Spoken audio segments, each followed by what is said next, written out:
Laura Negro, Here. Pat Kinney, Here.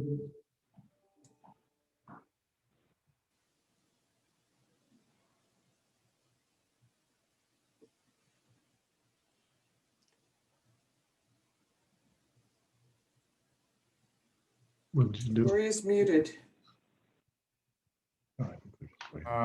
Ron Stendor, Here. Martin Vitek, Here. And just for the record, Chairman Poofall is also in the boardroom. thank you. Okay, moving on to approval of agenda. Do I have a motion for that? This is Pat. I'll make a motion to approve. Ron will second. I have a motion and a second. Is there any discussion? Seeing none, all those in favor, please signify by saying aye. Aye. Aye. Opposed? Abstentions? Okay, that passes. Public comments. Do we have any public comments in the boardroom? Nobody in the boardroom. Anybody online, Lori? Nope.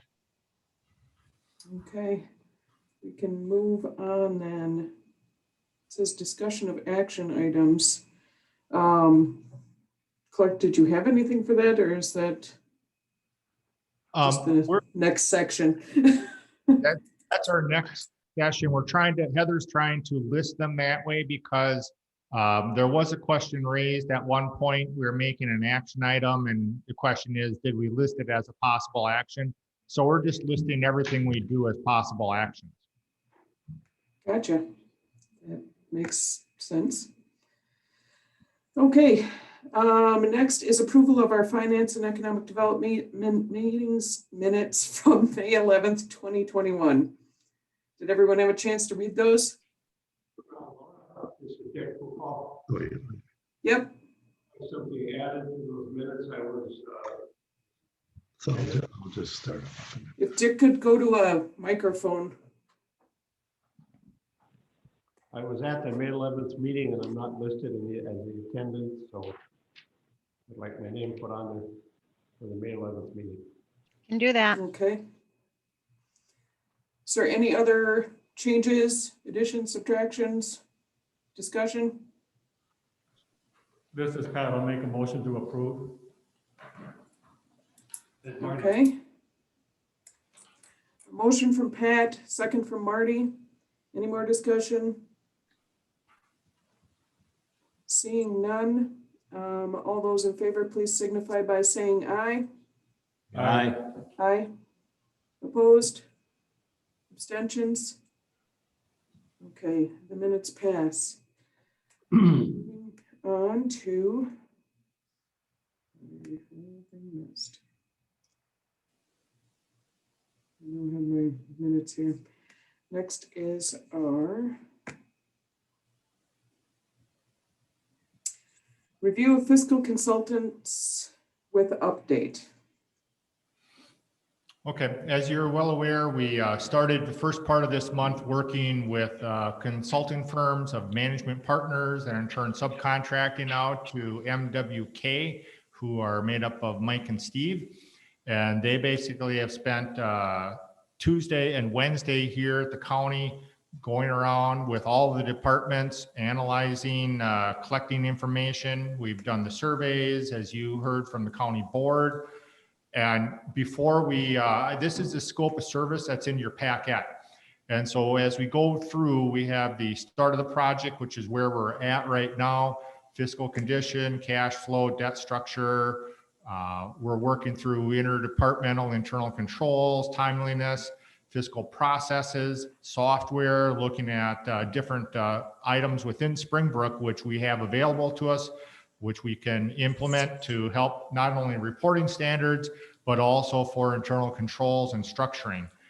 And I just wanted to bring the committee up to date as far as where we're at. What I don't want to have is have your expectation of the end of this process be 180 degrees different than what Mike and Steve and Department of Revenue and myself have together. And I had an exit discussion with Mike and Steve yesterday concerning items such as accounts receivable modes, dealing with timesheets. We basically are dealing with cash flow analysis, our fund accounting, how we do budgeting for the road department, how we manage the funds within the jail, and a bunch of other items that they're basically are looking at. But this is just an opportunity for you to ask questions of our fiscal consultants with their overview to make sure that if you have, what kind of desires you want out of it, if they're not in this scope of service, to make sure you let us know.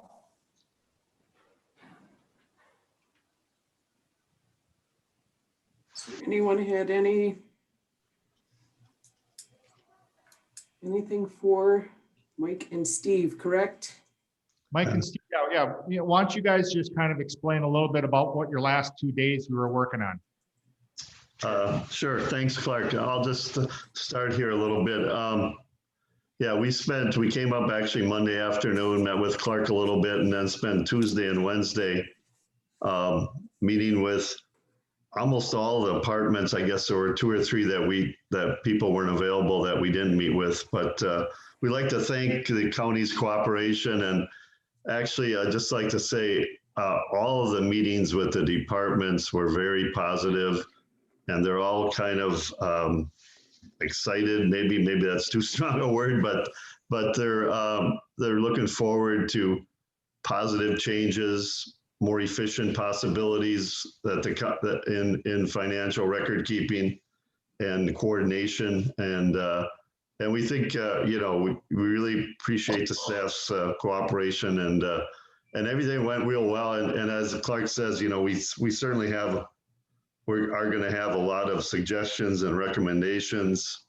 I don't know if we want to get into that specifically right now, because I know you have other consultants and things, and we just need time to sort through our notes and follow up with a few of the departments too. But overall, it was very positive.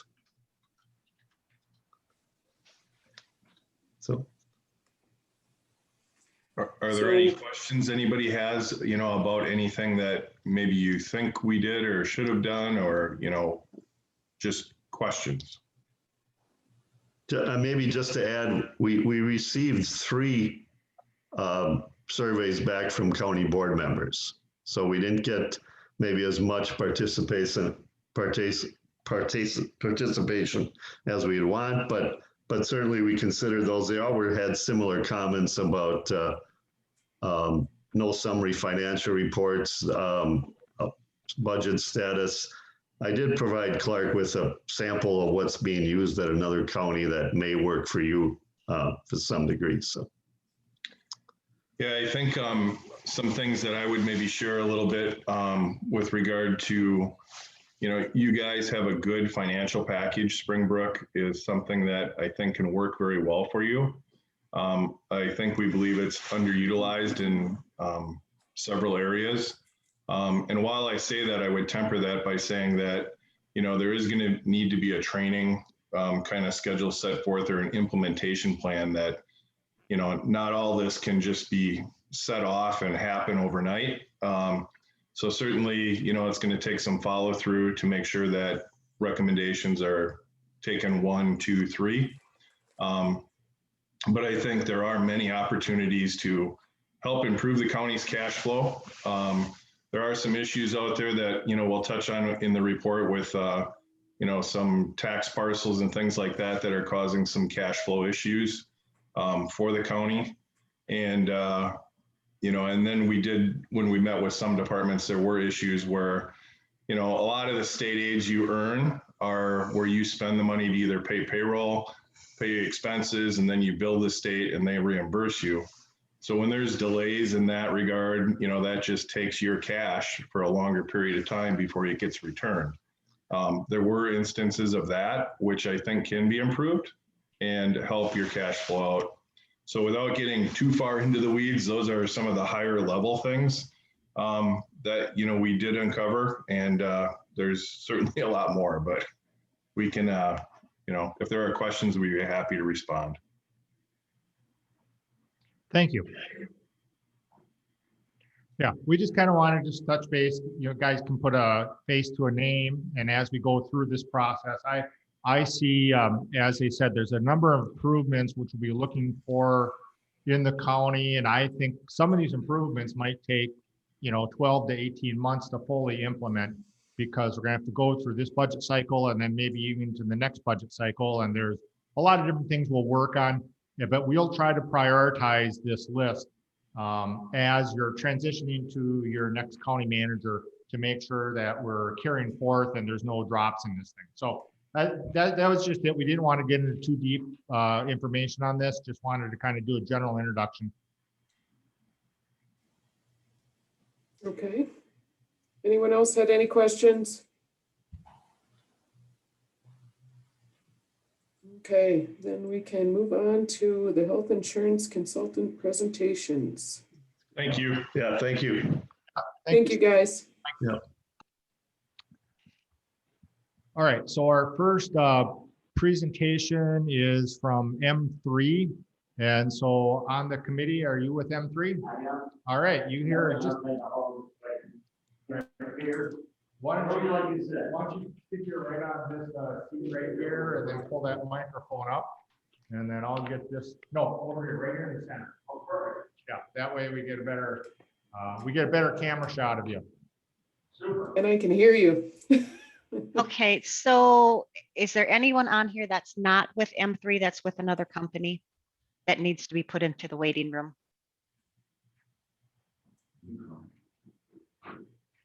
Yeah, I don't see anybody, Lori.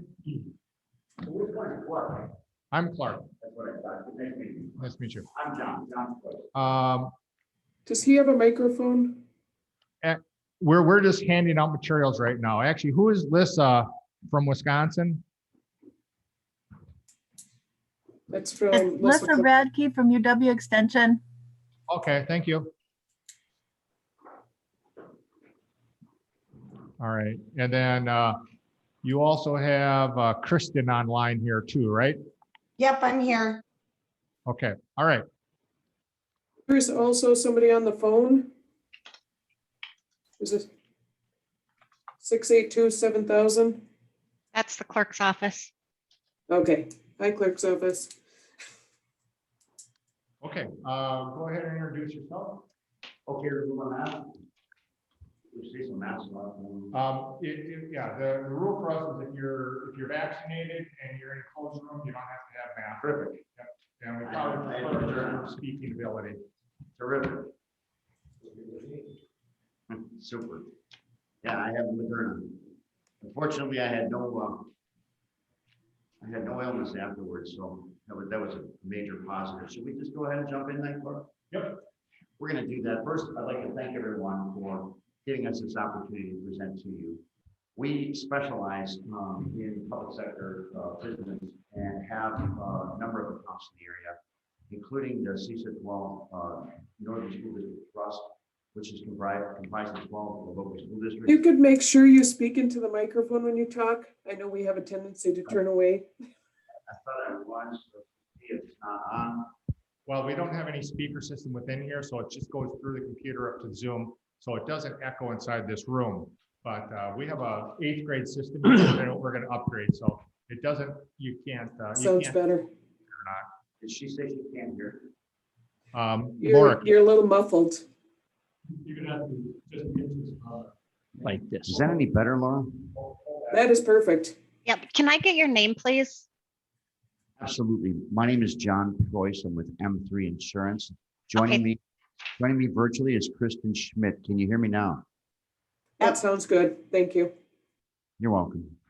So as I was saying, we work with a number of public sector accounts here in Ashland.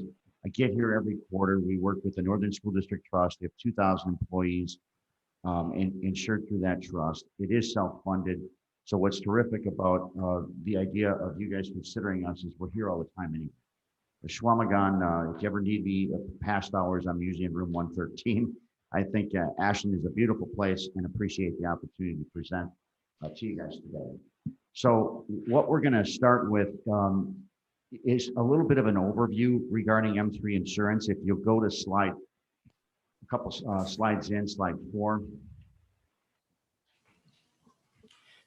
Slide 3, actually,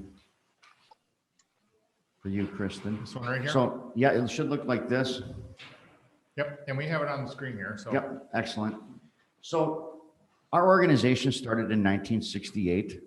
We retain 95.5% of our clients. We have 7 offices. It's going to look like this if anybody's looking for this PowerPoint. We have, I think you might be in the wrong packet. We have 7 offices. Let me just do this real quick. He's got it. This is the follow on.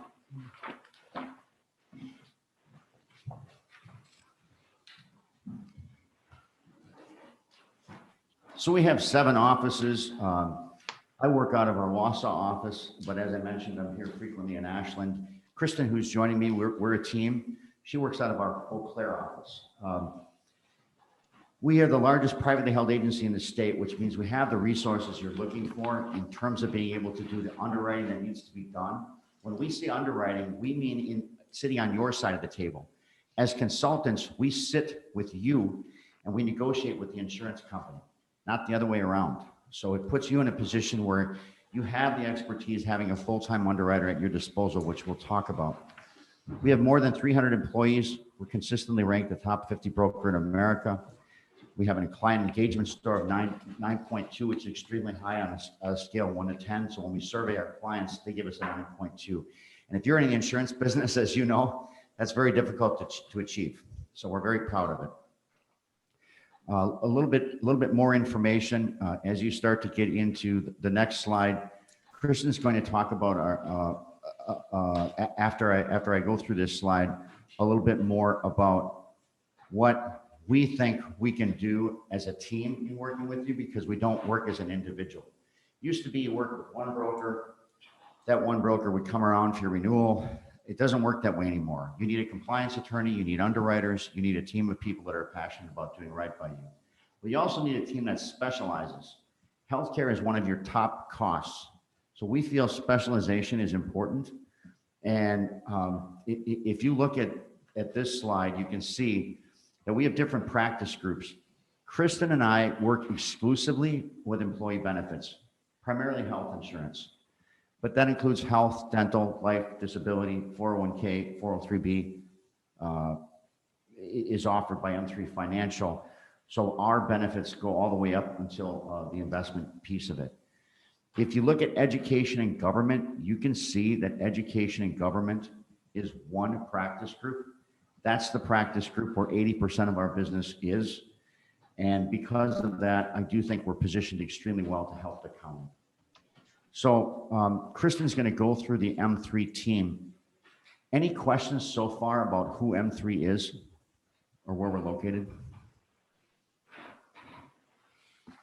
Or any questions dialing in virtually?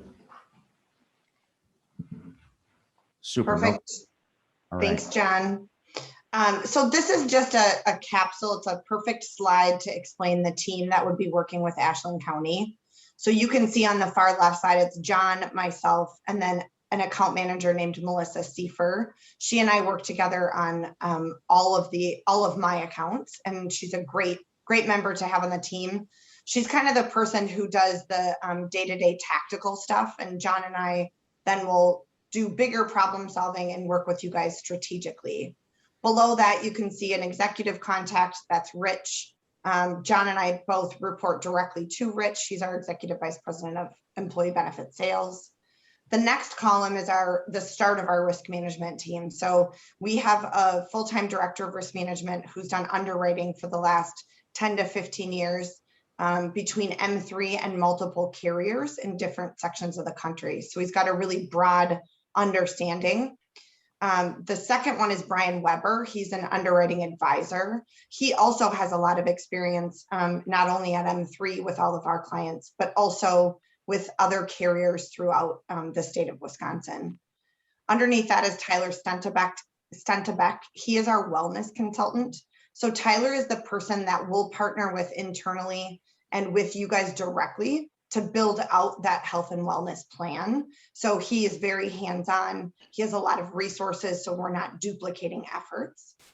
Next is Katie Ott. She does our work site, which is really voluntary products, but she also has an arm that relates to technology and communication for our clients. So she kind of partners with Jeff Christensen, who you'll see on the right-hand side, and Teresa on making sure that we're building out communications plans and effectively have the technology to serve our clients in a way that works for everyone. In addition to the communications team, we also have 2 full-time senior compliance attorneys. Karen has been with M3 for over 10 years. She is incredible at what she does, and she allows us to have a really strong presence in the compliance area. She is an ACA expert and is becoming an expert on the recent law changes as well. Next slide.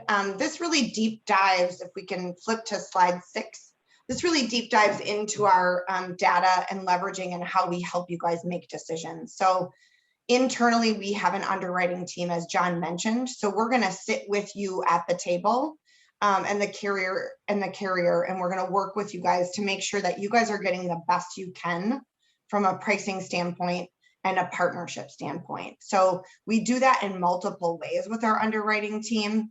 We work on your medical inflation trend. We're doing ongoing claim impact, high cost claimant scenarios, plan design and network impact, and then also carrier retention fees.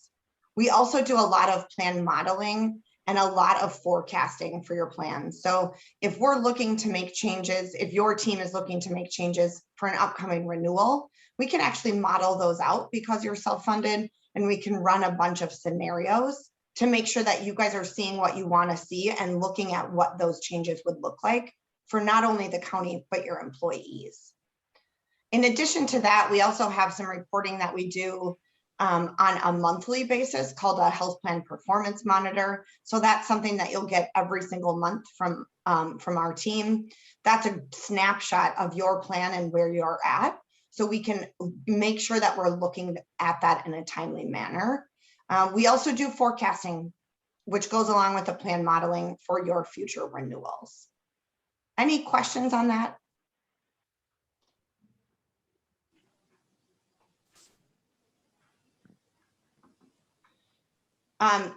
If we can flip to the next slide, that'd be great. Thank you. So this next slide, you guys, really gives it talks about a partnership that M3 has. It's called C2, and it's a coalition partnership. So what this does is it allowed us to partner with 5 other privately held brokerage firms in the United States and put us in a position to be the 5th largest. What that does is gives us buying power with a very, very local presence. So we are hands-on. We will be there to meet with you guys as often and as much as you need, but we have the ability of buying power nationally because we've partnered with these other agencies. Where this really will apply to you guys is stop loss. We have some incredible stop loss contracts we can use and market directly for you. We also have ancillary pricing, preferred pricing, and enhanced contract language, which just means a higher level of service with those providers. Worksite, which is what Katie does. Those are some voluntary offerings and some different enrollment communication solutions we can look at. And then we also have an exclusive pharmacy benefit contract with a couple different companies externally that we partner with, but it allows us to look at your pharmacy in a way that other firms don't necessarily have the opportunity. If we can flip to the next slide.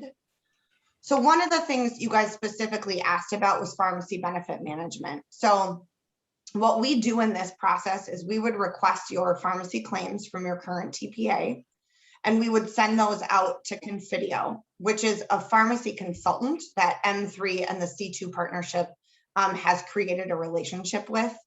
Within Confidio, they're a true pharmacy consultant. And so within them, they work with 3 or 4 different pharmacy benefit managers throughout the country.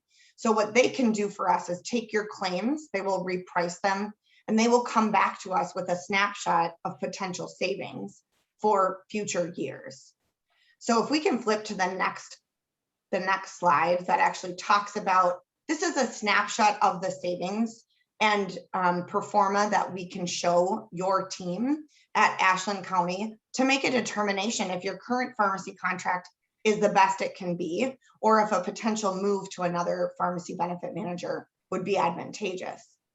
In some situations for our clients, we've been able to keep them with, example, Express Scripts, but move to our contract with Express Scripts through Confidio. And that has allowed them for a deeper discount, but less transition and change for employees. So there's a lot of different things we can look at when it comes to pharmacy. And this is really just a highlight snapshot of some of the potential things that we could do. John? So another thing that you asked about was wellness programming. I just want to talk a little bit about that. With regard to wellness, I think if I'm a county, I might say, well, what's a culture fit? Is it realistic for the entire county to be in an environment where their premiums change based on how healthy they might be?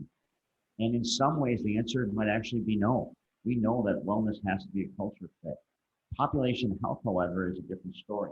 So as it relates to people behind the scenes who need critical care, who need case management, disease management, utilization management, we make sure that you're partnered with the right team and engage that team when we look at the reporting, which we get to in a little bit. But as it relates to wellness, what we really want is for your employer group to be able to look at, okay, what is best for our employees as it relates to wellness? Because it used to be viewed as something they had to do. Now it's viewed as a benefit. So we bring in our full-time wellness advisor. Kristen and I work closely with Tyler, and we determine, is a communication-based program appropriate? Is a participation-based program appropriate? Do you want to get all the way to the point where people have, a benefit financially for taking care of themselves? That's for the county to decide. We hold the map, you do the driving, but since it was something you asked about, we wanted to just touch on it. Any questions about that? Okay. If there's no questions about it, the other thing that was asked about in this request for proposal was reporting. And we think that is a critical important piece of this. Knowing that you're spending millions of dollars on healthcare for your employees, you're in a position where you need to be able to get a return on your investment. So when you hire us, we're not an insurance company. We are a consulting firm. We're not a third-party administrator. We are a consulting firm. Our job is to sit on the same side of the table as you and use data to help you make decisions, which means we have to track the data for you and make it understandable. This is an example of how it's very understandable for not only the board, but anybody who's interested as it relates to stakeholders at the county who want to know exactly how well you're doing as it relates to your benefit plan every single month. You're going to get this from our risk management team, and Kristen and I are going to be able to review it at a minimum quarterly with you, but you'll get the report actually monthly. If you look in the upper left-hand corner, you can see from the report that the upper left-hand corner shows a percentage. It shows a percentage. Does anybody want to take a stab at what that percentage says? Can you see it?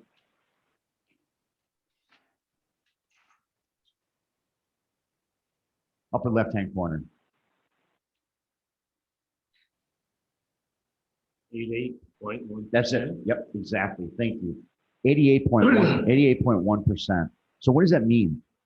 What that means is for every dollar that the county is investing, 88.1 cents for that month at that point in time is how much is being spent on healthcare. You can see right away exactly how you're doing. If that number is 110, it means you're 10% over budget. If that number is 95, it means you're at 95% of your claims, of your budget, I should say. If it's at 88.1, you're doing well. This is not an actual number. This is obviously a fictional number. We don't have access to your numbers. But what would happen in working with us is you will have access to these numbers, and we will make sure that everyone knows what they are, and that you're able to sit down at a board meeting and say, what did that M3 promise us with regard to reporting? And you'll say, it promised us to be able to tell us every month exactly where we're at without even having to be at the meeting. You can look at this report and say, we want to be at 92% or 95% or less, and we know we're at 88.1, so we're doing well. Next topic. So you're able to then quickly see whether you're on your budget or you're not. We think that's valuable to you. I am not going to get into the rest of this report because it'll bog you down. Looks like there might be a question here. No. Yes. I can't hear the question.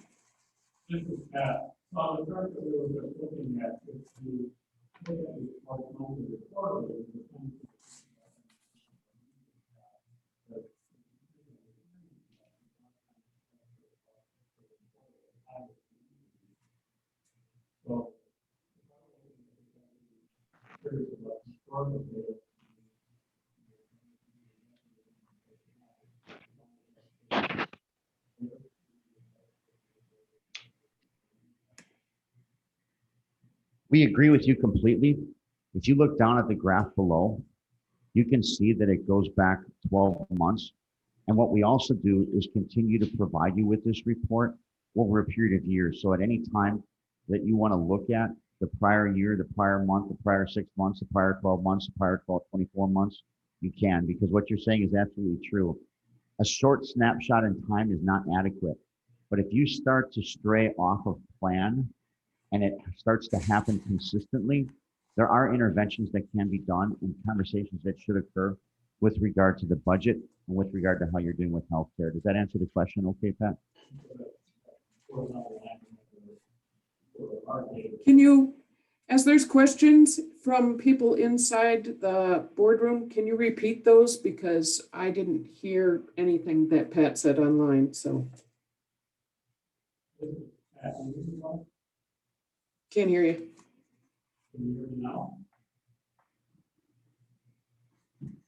It's like your mic isn't on.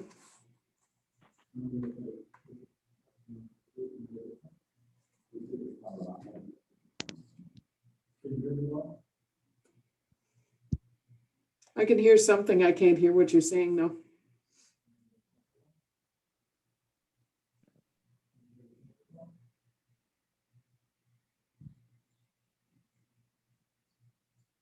One of the reasons why we're going to spend $70,000 on a microphone system. So we'll see if we can get something to work. So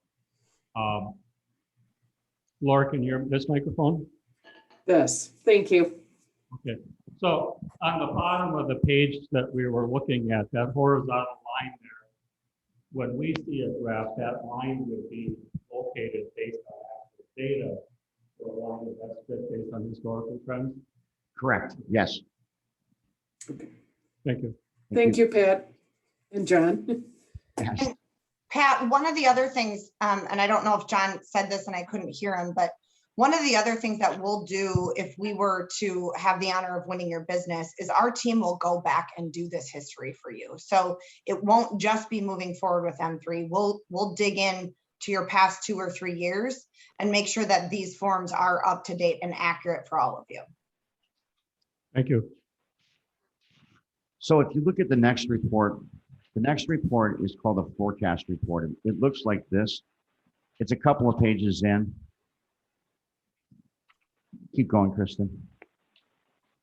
Is this one? That one? Nope, keep going, Kristen Schmidt. Thank you. Stop right there. So we're down to sign language. If you look at this report, again, it's going to be a situation where you say, well, we don't work with these reports every day. We know that, but our job is to simplify this for you. You're paying a lot of different entities. You know, you're paying for your claims right now, but you're also paying an administrative fee to benefit plan administrators or PPA. You're also paying for medical management and prescription drug claims.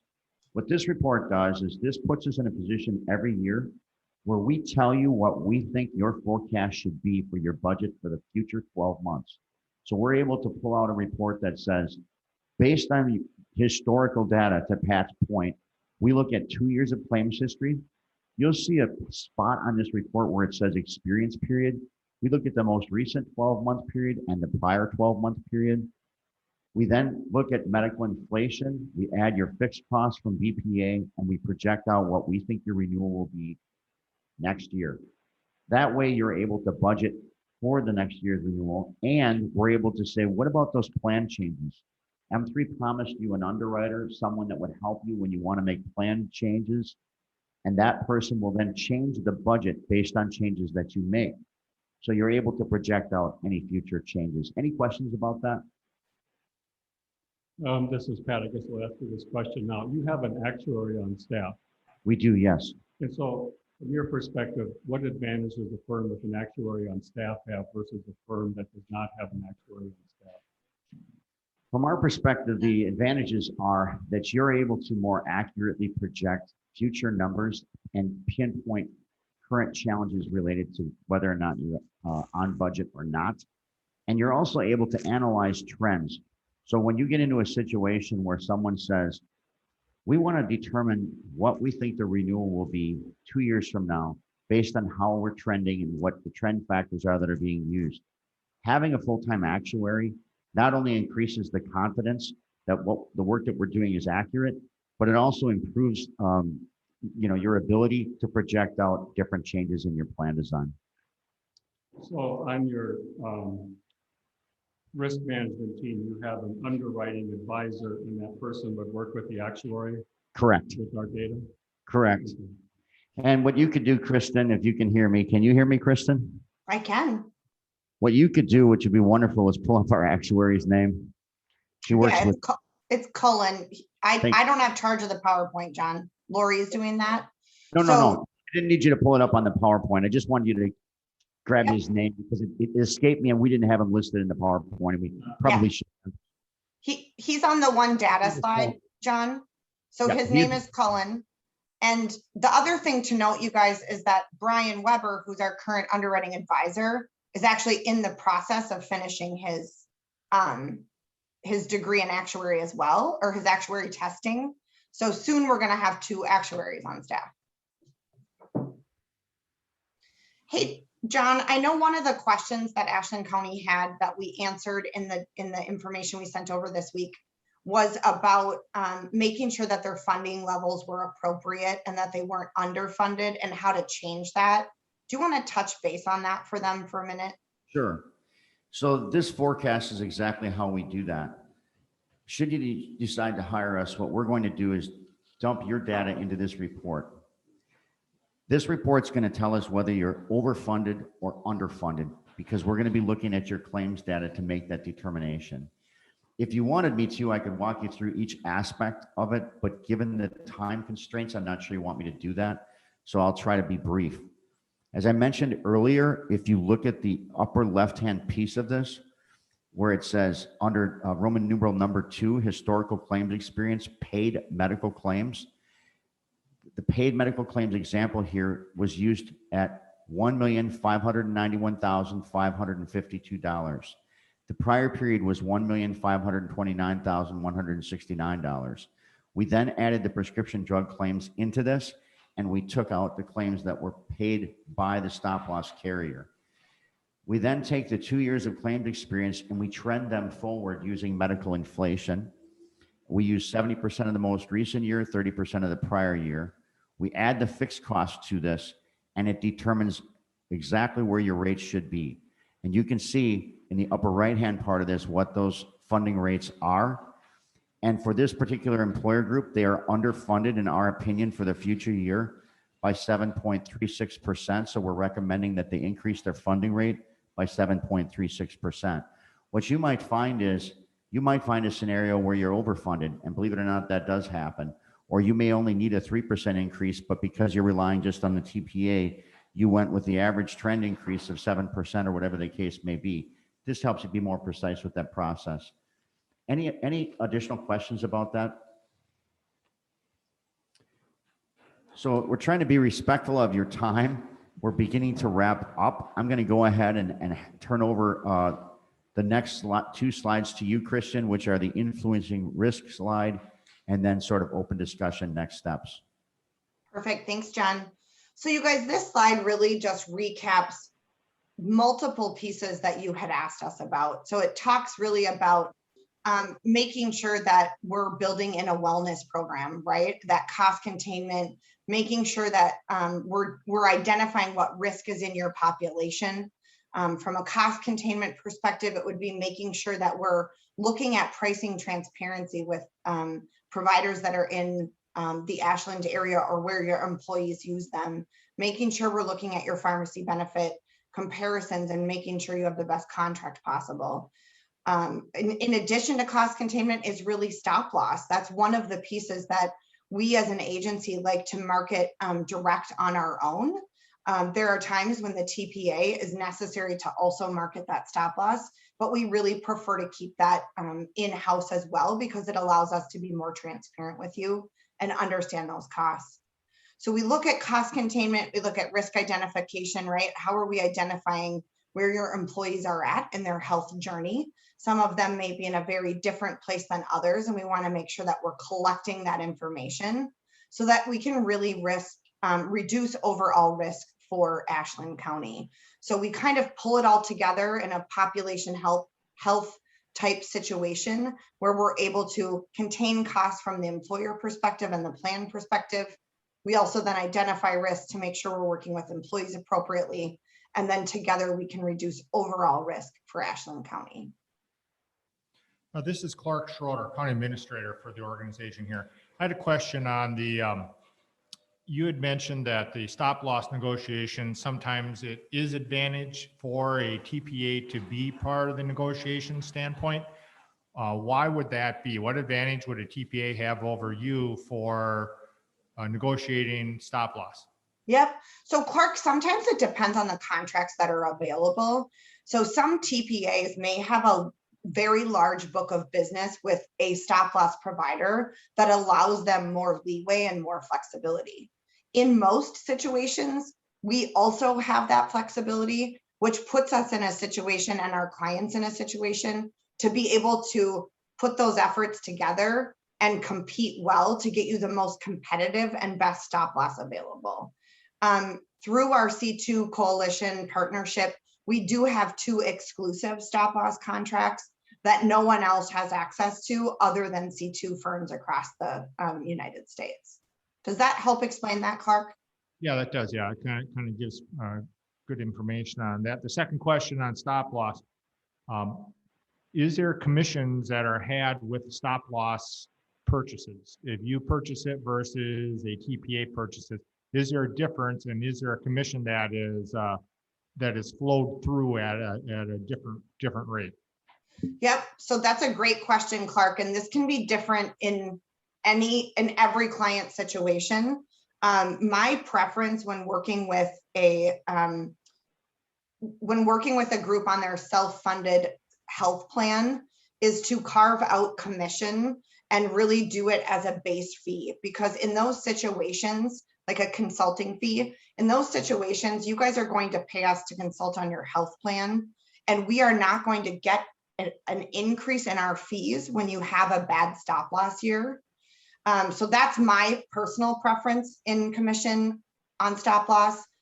That being said, there are certain situations where if commission is built into the stop loss, usually the TPA takes 5% and the agent might take 10%, or vice versa on that, but that is completely negotiable. That is not the case here, by the way. Your RFP was a request for a consulting fee.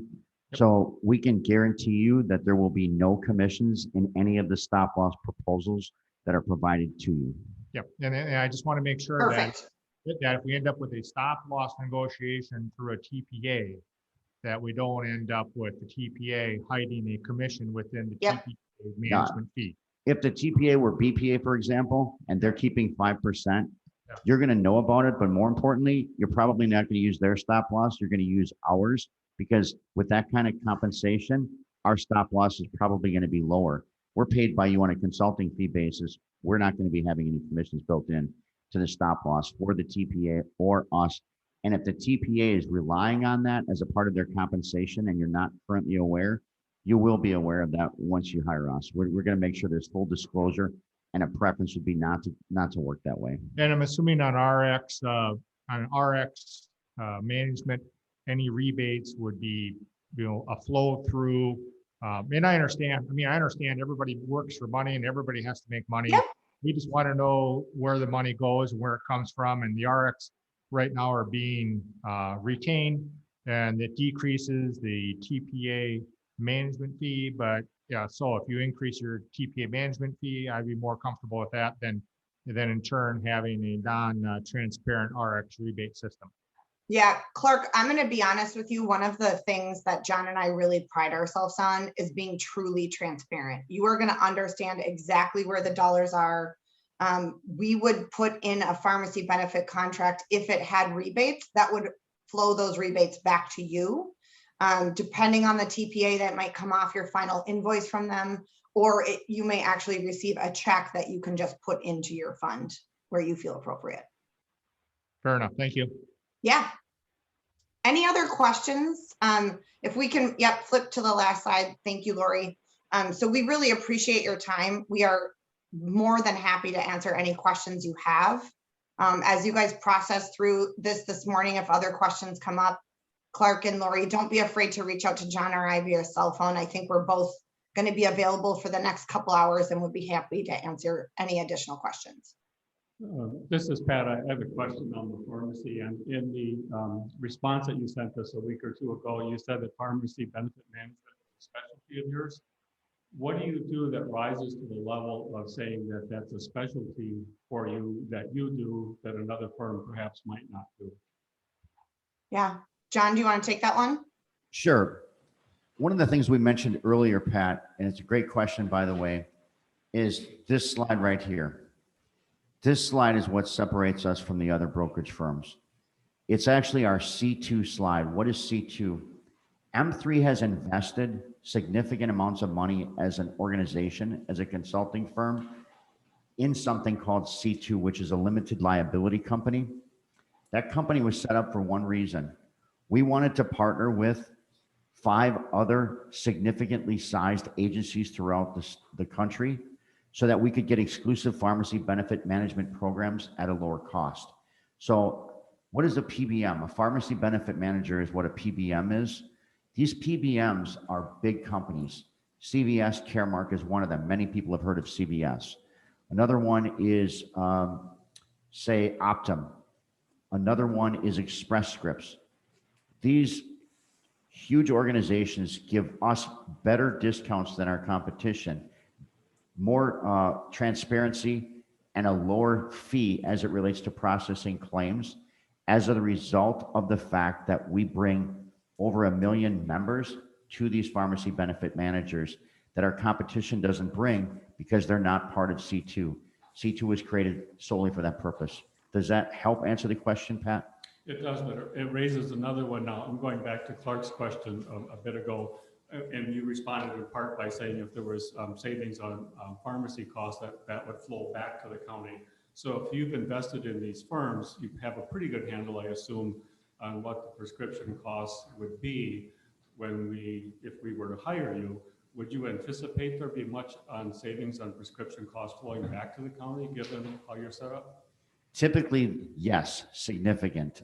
It's not uncommon to have several $100,000 in savings. And if you look at this slide here, this is an example of just one employer group where there was $413,000 in savings, a percentage in savings compared to the incumbent of 11.7%. And it does a significant portion of that, $372,000 of it was attributed to rebates. So let me ask you this to make sure we're on the same page. When you first switch over, there's this potential savings, but once you've been switched over, then after that from year to year, how does that work on prescription costs? You'd just be at a lower threshold than you were earlier, and you'd stay at that. So you'd have those savings initially to get down to a lower point and then probably be consistent with that, except for inflation. I would agree with you on one point, which is when you make the first switch, you're right, for that year, there's several $100,000 in savings. But in comparison to what it would be if you had not made the switch, there's still several $100,000 in savings over where you originally started, if that makes sense. Right, and so it would be savings first year that would drop, and then after that. After that, you're still getting rock bottom pricing. Yeah, okay. Pat, the only thing I'd add to that is with our current pharmacy benefit manager partner, Confidio, they do a 3-year contract. So depending on when you guys would come onto that contract potentially, you may have a year left in the 3-year. Then when they renegotiate, there could be additional savings to you and the group and the employees based on that new contract negotiation. So there is further savings to be had after that initial sign on. It's just that the timing will depend on when your contract and their contracts renegotiate. Okay, thank you. Yep. Now with the C2 Solutions, this is a consultant that you guys hire on, not a part of your group. Laura, it's actually a coalition that we're a part of. So as a group of 6 entities, we've been able to negotiate contracts that we have access to. So it's not an additional fee or another necessarily person coming in. There are some partnerships created in there that you guys would have access to and potentially consider working with. But truly it allows M3 to have deeper discounts and better contracts because of this relationship. Does that help? Right. Yes, that was what I wanted to know, especially with the fee part. Yep. Now, also with your presentation and the items that you had in your RFP, your $16.50 per person, that is all inclusive of that, the pharmacy benefit manager, the wellness program, the reports, everything, correct? All of it is inclusive, correct. Okay. Do you guys have any creative health tourism kind of items that you do? So Laura, that's one of my specialties. I do a lot of transparency in the Eau Claire market. And when I say transparency, I work with a company that helps us create a transparency model. What I can tell you here is we are choosing to send employees to high quality, lower cost providers, right? To make sure the services are being done. So with you guys, we'll need to figure out those provider systems. I'll need to gather some data, but we absolutely can talk about that. I talk to employees about it every single day. An example in my market is colonoscopies in this market. Previous to, let's say, 2021, the lowest one we could find was somewhere between $6,000 and $10,000. Now I can send an employee to Minnesota and get it done for $2,000. That's a huge savings to the group. So recently I've been working with a private doctor group here in my area, and I've been able to secure a contract for $3,000. So employees can stay local for $3,000, they can go to Minnesota for $2,000, but what we are pushing them to do is not just stay within the system they've stayed within and pay the $20,000 that some of them are paying. So those are constant conversations we have. Okay, so dovetailing on that one, you talked about quality of care. So you do evaluate physicians on their quality of care and make sure that our people are getting the best healthcare they can get for their buck and Right. for their time. Okay. Yep. Then We do high also- quality, low cost. Okay. Then also, so how do you incentivize someone to go to one of those? So most of my groups in my area are actually paying them dollar incentives. So there's a kind of, we call it a dirty 20. So it's the 20 most shoppable procedures that you can use, right? So it's not emergent situations. It's your colonoscopies, your mammograms, your MRIs, total knee, total hip, rotator cuff, those types of things. We're able to, this would be up to you guys what those incentives would look like. But in some situations, because the MRIs, we have one local MRI provider that does it for $500. Everyone else is $3,000 to $10,000. So we pay employees $500 to pay for it for $500. So we're you guys would pay $1,000 total, but we're going to save the health plan anywhere from $2,000 to $5,000. So those are incentives we would talk about, Laura. It doesn't have to be cash. From what we've seen, it is the best way to get people to be enticed. But it doesn't mean we couldn't do other things like, hey, if you want to do tier 1 coverage and you pay nothing for these procedures, we're going to pay 100%, but you're limited to going to the highest quality, lowest cost providers. We could build a system like that as well and a plan like that. So there's lots of options to kind of figure that out. But yes, we're absolutely on board. Okay, the last thing I had was, you talk about how you have 145 local government clients. Now, why when you listed your references, did you not include a municipal county reference with Right. that? So I'll be honest, Dunn County is a county that I work with here, but we're still in the initial stages of our relationship, right? It's within a first year. So that's one of the reasons I included Janie Gower, who had previously been with Eau Claire County and just had moved on in position and is now with another client of ours. So she has the experience of the public entity and also the private entity piece and kind of a self-funded client. So that was why we listed it that way. That was just me trying to give you deeper history instead of a newer client to myself. Okay. All right, I we see have we're time? at our time. Yep, right.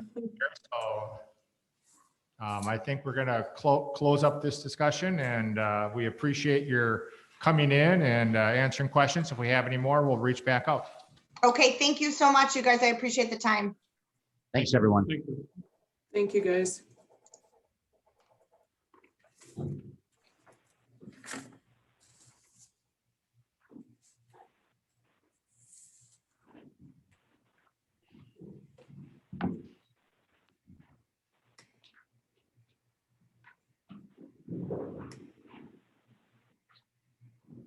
Thanks for coming in, John. Appreciate that. And there's probably somebody waiting out there if you want to send them in.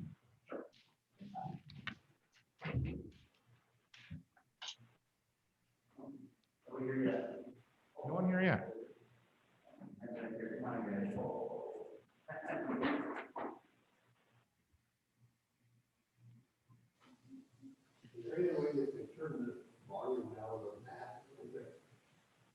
Is it too loud? I can't hear whoever's asking questions if we're still having the meeting. Yep, come here to the center table.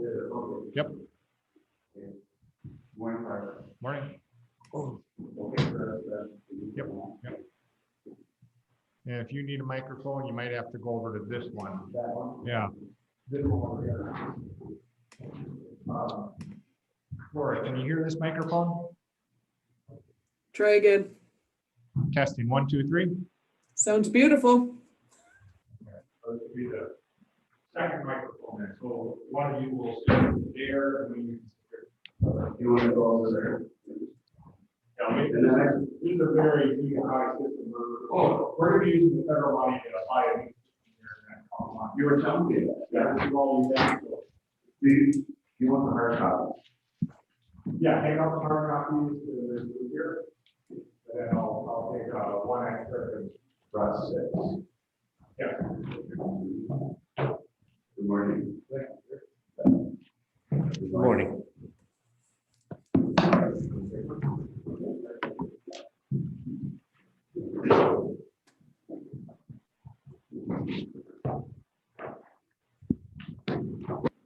Well, I have the PowerPoint here, so just let me know when you want to switch. Yeah. And we're good with that.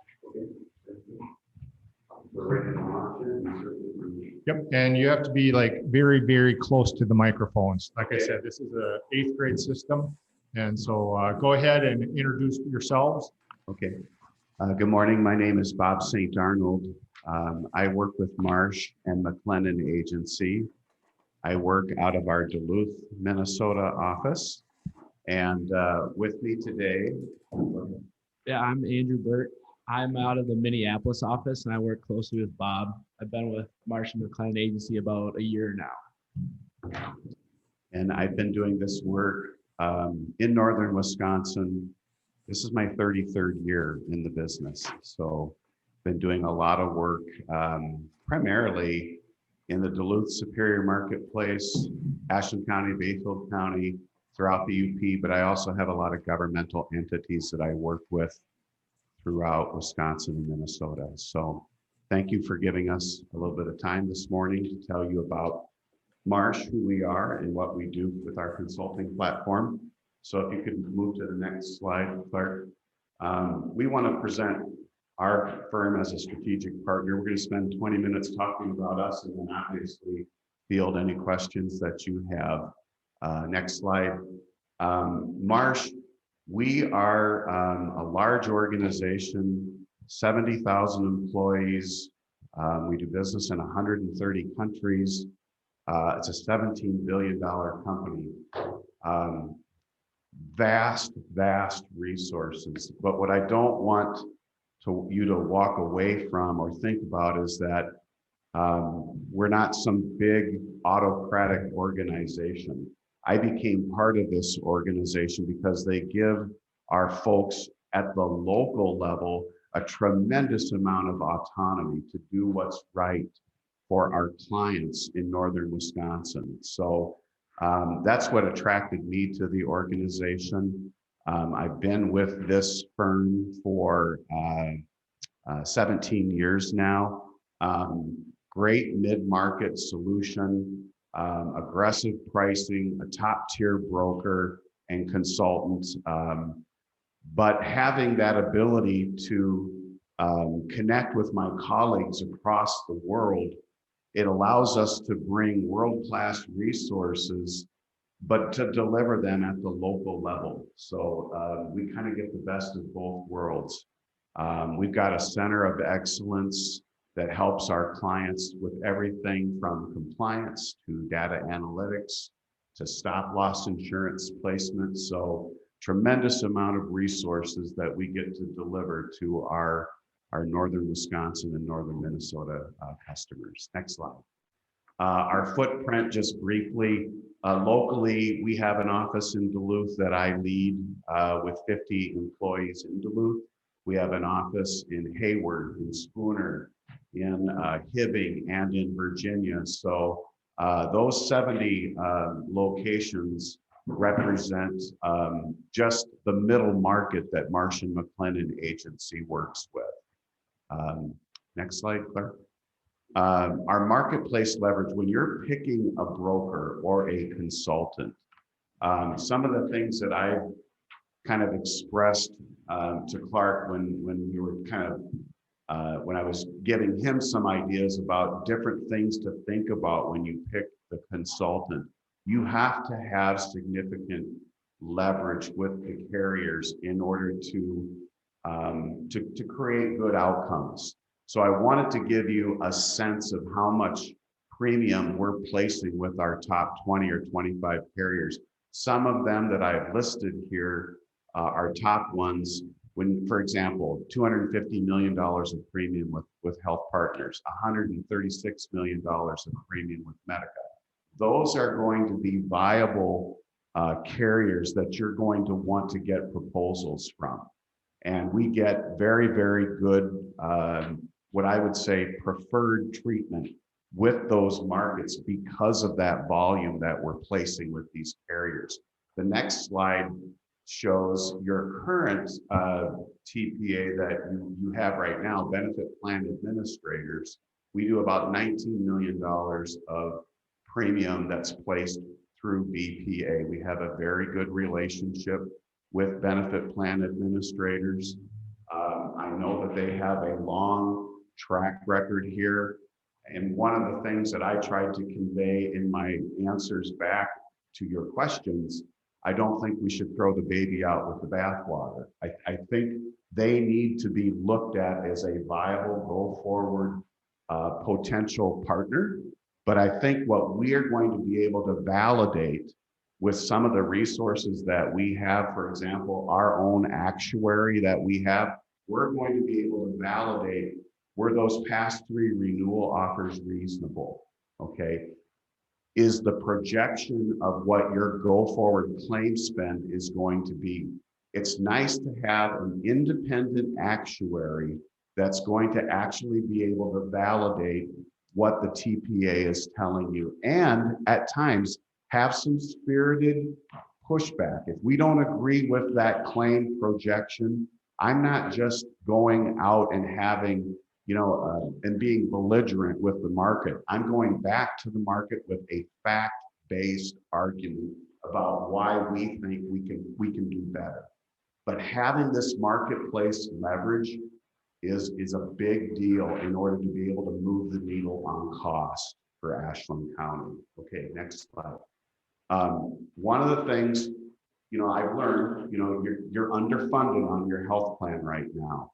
So that's, until I get your data back from benefit plan administrators, I don't know how to solve for that until I have time to look at the data and until I have time to have our actuarial team help me validate what's been done in the past. But to solve that underfunding, we've got to do one of three things. We either have to lower the claims cost. You're going to have to be willing to listen to maybe a tough message from me telling you haven't been funding this to where it needs to be funded. So we either have to cut costs or we have to raise revenue, one of the two. And then the third thing, can we make a difference in the marketplace with some proprietary programs that we have that maybe you've never explored before? And this is one of them. With our prescription drug oversight ability, I'll give you an example. One client that I work with is the Chippewa Falls Area School District. By just changing the pharmacy benefit manager for that client, historically, the rebates that the customer could have been getting that were withheld, it amounted to about $70,000 every 3 months, or 280 grand for the year. That customer now is starting to actually share in those pharmacy rebates. But until we did a deep dive and looked under the hood to determine whether or not the pharmacy benefit manager was withholding them, this is what our pharmacy benefit experts do. They take a look at the contract. They take a look at what's being spent on generic and brands. And then we try to educate the employees on top of that to be better consumers of where they actually go to have drugs, filled. The next slide, I just think that's kind of what I've already gone through. We can move to the next one. Why MMA in this area? We've got seven. I want to ask you a question if I could, since it's related to a couple of things you just said. We're underfunded. You listed 3 things for us to consider, but you did not include in there, unless it's implicit in one of these, looking at our third-party administrator. Could you explain? Yeah, we're going to validate whether or not you're getting decent pricing on admin fees, on stop loss premiums, on what you pay for accessing the network that your employees can go to. And the way to do that is to actually go out and conduct a marketing exercise. So when you're looking at what you're spending right now with the current TPA, the best way to validate whether or not BPA is a good go forward vendor is to go out and get proposals from other TPAs, other insurance carriers. So part of the action plan that I put together kind of identifies what we would do to do a full-blown marketing exercise for Ashland County. So you said there were 3 things to look at because we're underfunded. Are you adding a 4th, or is what you just said fit into one of the 3? I think that fits into cost category. Yeah, it's really true. Can you make sure and speak into the microphone, please? I'm sorry. It's either cost. Can we move the needle on cost, or what do we have to do to actually, show you where the plan should have been funded? That's revenue. It's one of those two, or a combination thereof. Okay. Was there another question? No? Okay. Next slide. Our resume and experience in working with public entities. I just want to speak to you about some of the other customers that I've worked with in my 33 years in this marketplace. I've done work, and I'm currently doing work for the city of Superior. They're self-funded. Doing work for Chippewa Falls Area Schools, they're self-funded. In the past, when I worked at a carrier that had an HMO, I did work for the city of Ashland. I've done work for the school district of Ashland, the city of Ironwood, the city of Hurley. So this isn't, this isn't a new thing that I'm just embarking on. I've done this work for governmental entities for quite some time. So I'm familiar with, what needs to take place. And I think one of the questions, which I thought was a great question, what's the difference between working in a private, for a company that is privately held versus a public entity? I think the number one difference is you've got to be transparent. You've got to be completely transparent with administration, with the county board who represents the taxpayers, and with the employees. So you've got three constituencies. But for a private company, it's the employer and the employee.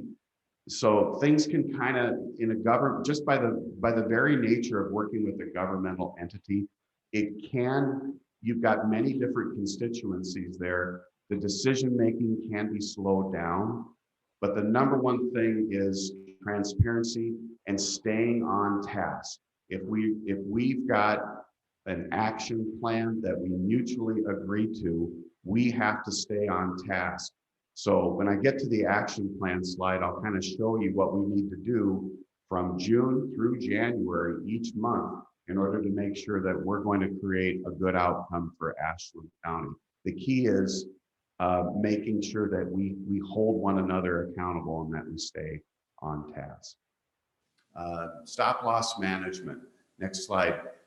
When we market your health plan, and to your question, sir, we're certainly going to have the incumbent pick their 5 or 10 carriers that they want to go to for stop loss insurance, but we're not going to only rely on your current TPA and the carriers that they have access to.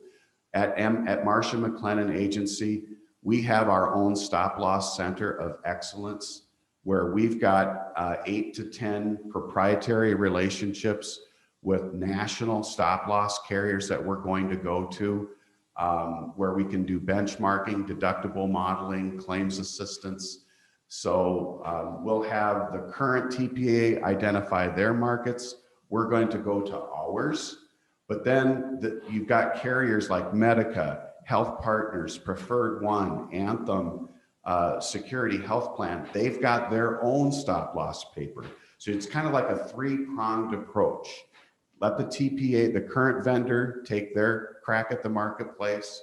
We're going to go to our proprietary markets, and then we're going to go to already established insurance companies who serve as a TPA, and they have their own carriers. So it's almost like 20 to 30 different things that you're going to be looking at to make sure that we have fully vetted everything that's out there in the market. I don't recommend that we go down this path yet, but we do have, if you ever want to become an owner in your own stop loss program, this answers kind of one of the questions that was asked. Yes, we do operate a consortium of called MMA Capability or Right Path. If the county becomes financially healthy in terms of their funding, then I think you could look at a stop loss captive, but I would not recommend that this is something that we pursue immediately here in the first year or even the second year. But this just was put in to kind of answer that question. Examples of cost containment programs. Next slide. I talked with you a little bit about prescription drugs and the success that we've had with some of our other self-funded clients. Orthopedic care, one of our clients, we've bolted on a vendor called MD Direct that can take a different look at what's being spent on knees, on shoulders, on elbows. We've been able to send and create centers of excellence where the employees, if we can get a better deal on a knee replacement at Twin Cities Orthopedic versus local, that might be something that you guys want to entertain. We've had some success in that area.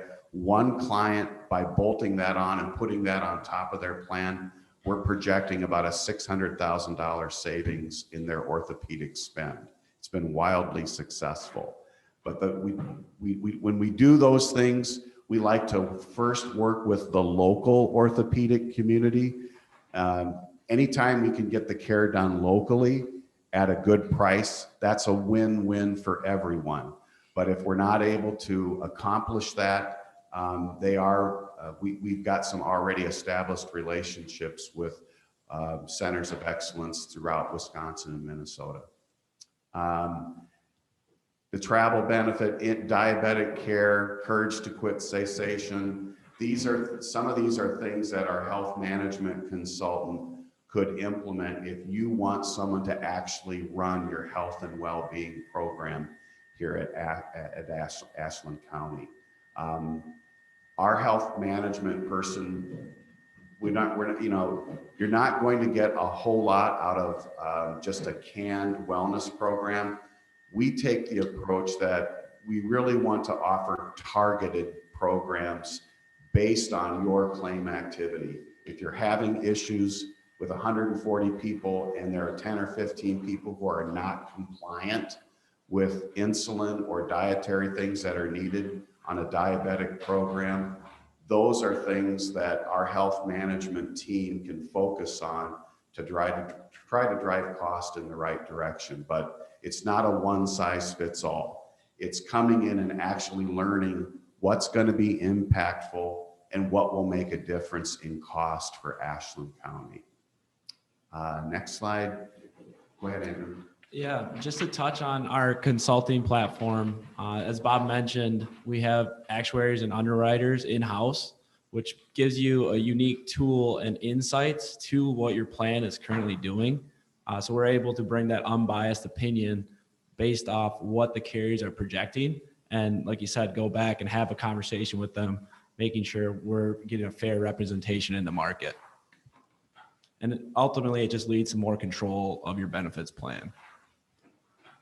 Touching a little bit more on the actuarial services, it starts with identifying where the opportunities are to reduce that cost and improve the plan, while also highlighting those areas we discover. You're able to highlight other areas outside, other clients outside of Bob's, just creating best practices across our wide depth of MMA. Then we design those and implement those into the plan. And then after that, we measure the results, obviously taking into effect what we did and what we achieved, and be able to use that as we go forward. A quick example on that, like out in South Dakota, our actuary on about 50 or 60 groups, we took our whole book of business, we projected what we thought the claim spend would be. We were on a $46 million claim spend. Our actuary was within $100,000 of the actual claim dollars that were spent. And that number was 8 to 10% better than what the insurance companies were giving us credit for. So when you go back and show the carrier, listen, your projection was off by 8 to 10%, and you've got credible data to back that up, that's going to have an immediate impact in your claim projection, and also in your stop loss pricing that you're getting from BPA or any of these other carriers. So that's a big deal. Whoever you hire, make sure that they have this in their arsenal. Touching on the claims dashboard, this is just an insight to look at certain claimants and what's ultimately driving the cost of your plan. So it's another way to be proactive with that plan and understand what are the cost drivers of our plan, and then implement strategies to negate that and be proactive with the overall plan. Then touching on our consulting practices, as you hire somebody, you want to start by building that job description. So this is ultimately that we want to be an extension of your team and understand what you expect from us. and what we want to achieve in a year. So that's based off of 4 quarterly meetings that ultimately describe what we want to achieve this year and make sure we are achieving that and being proactive in the long run. Bob, anything to add? No, we'll touch on this in the action plan. So another part of our team is a technology expert. Her name is Shannon Click. Similar to the actuaries, we start with the needs analysis when we're talking about all the different systems and integration you want to achieve. And then we basically table all those different ideas and resources we have there. And we can be as involved or not involved in this process as you would like us to, but basically bringing our experience with all the different technology and implementations, and then we can help walk you through that. And then another piece is this, the compliance support and oversight. It's, like Bob mentioned, we have a detailed compliance calendar. So we're staying proactive again, making sure all the T's are crossed and the I's are dotted. And then the list of different services, we have experts to help with when the time is right. yeah, there's not much that you're going to throw at us that our employee benefit attorneys have not seen. So we don't charge for this. This is baked into the fee that I've put in. So they get used quite a bit when it comes to ERISA, HIPAA, ACA compliance. There's we have a very deep bench in this area. Okay, I know our time is limited here, but I spoke a little bit about our employee health and well-being programs. Really, if this is, and that's a separate item that I put, it's not baked into our fee, but if this is something additional that Ashland County is looking for, Jill Verkota-Luce on our team could come in and assess financial well-being, career well-being, physical well-being, social well-being. She really looks at all 5 components. The city of Superior is actually having us run their health and well-being programs. She meets with that group on a monthly basis. It's a cross-section of employees and supervisors. They've built their own health and well-being program and branded it specifically to the city of Superior, to where now the employees feel that that's part of their benefit package. It's an important part of why they want to work at the city of Superior. And Jill, everything that she does is data-driven. So if we're trying to attack diabetes or asthmatics or lower back pain, she's bringing that data back to us so that we can hopefully incorporate that in our discussions with the TPA, with the stop loss carrier, when we're discussing what we're trying to negotiate from a pricing perspective.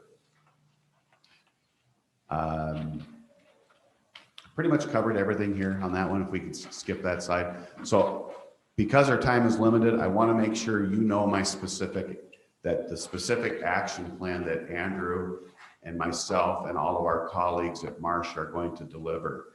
June, request 3 year. We need to request all of the 3 years of data from your current TPA, and we need to conduct that actuarial analysis.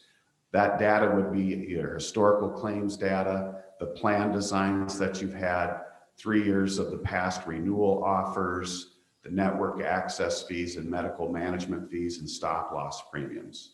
The actuarial analysis, we need to assess the current stop loss level and determine if this has to be adjusted or if it's appropriate given your current enrollment. We need to, with that actuarial analysis, I also want to look at what should be looked at for the current renewal. Is the current plan design something that's working, or do we need to tweak that? We need to forecast what your future claims liability is going to do. And then one thing that we need to do immediately in June, you need to be getting real-time reports from us that show you how you are tracking towards your funding. So I don't want to tell you that you're underwater in October. If you're underwater, you need to know about it now. And you need to know how you're progressing towards that next renewal, and my actuary is going to be able to tell me where we're at and what we need to do to remedy that. Then in July, I would want to come back after I've had that 6 to 8 weeks to look things over. I want to come back to admin and the county board, and I want to give you some ideas. I need to really assess your risk tolerance. Do you want to stay self-funded, or do you possibly want to move back into a fully insured plan and get off of this train? We need that. Before I go out to the marketplace and market you, I kind of need direction from you on where you see this going in the next 2 years after you see my analysis. I need input from the board. We need to be very intentional about what we ask for in the marketplace. So before we actually submit to all of these carriers that I talked with you about, I just want to have one more planning session in July to make sure that we're all on the same page. Then we'll develop our negotiating strategy after looking at our actuarial analysis. We're going to review your current in-force stop-loss contract. We're going to look for, if you tell me in July that in 2 years you want to be out of a self-funded plan, it might be necessary then for us to start restructuring your stop-loss agreements so that you have run-out protection on the way out. That's an important thing. You can't solve that in 1 year. It might take 2 years to get you so that you know that when you terminate the self-funded plan that you've got run-out protection. But it's not a 1 year fix. It might take 2 years to get the county to that spot. In August, we would review all of the carrier proposals and then weed it down to 3 to 4 that you feel need to come in and make a finalist presentation.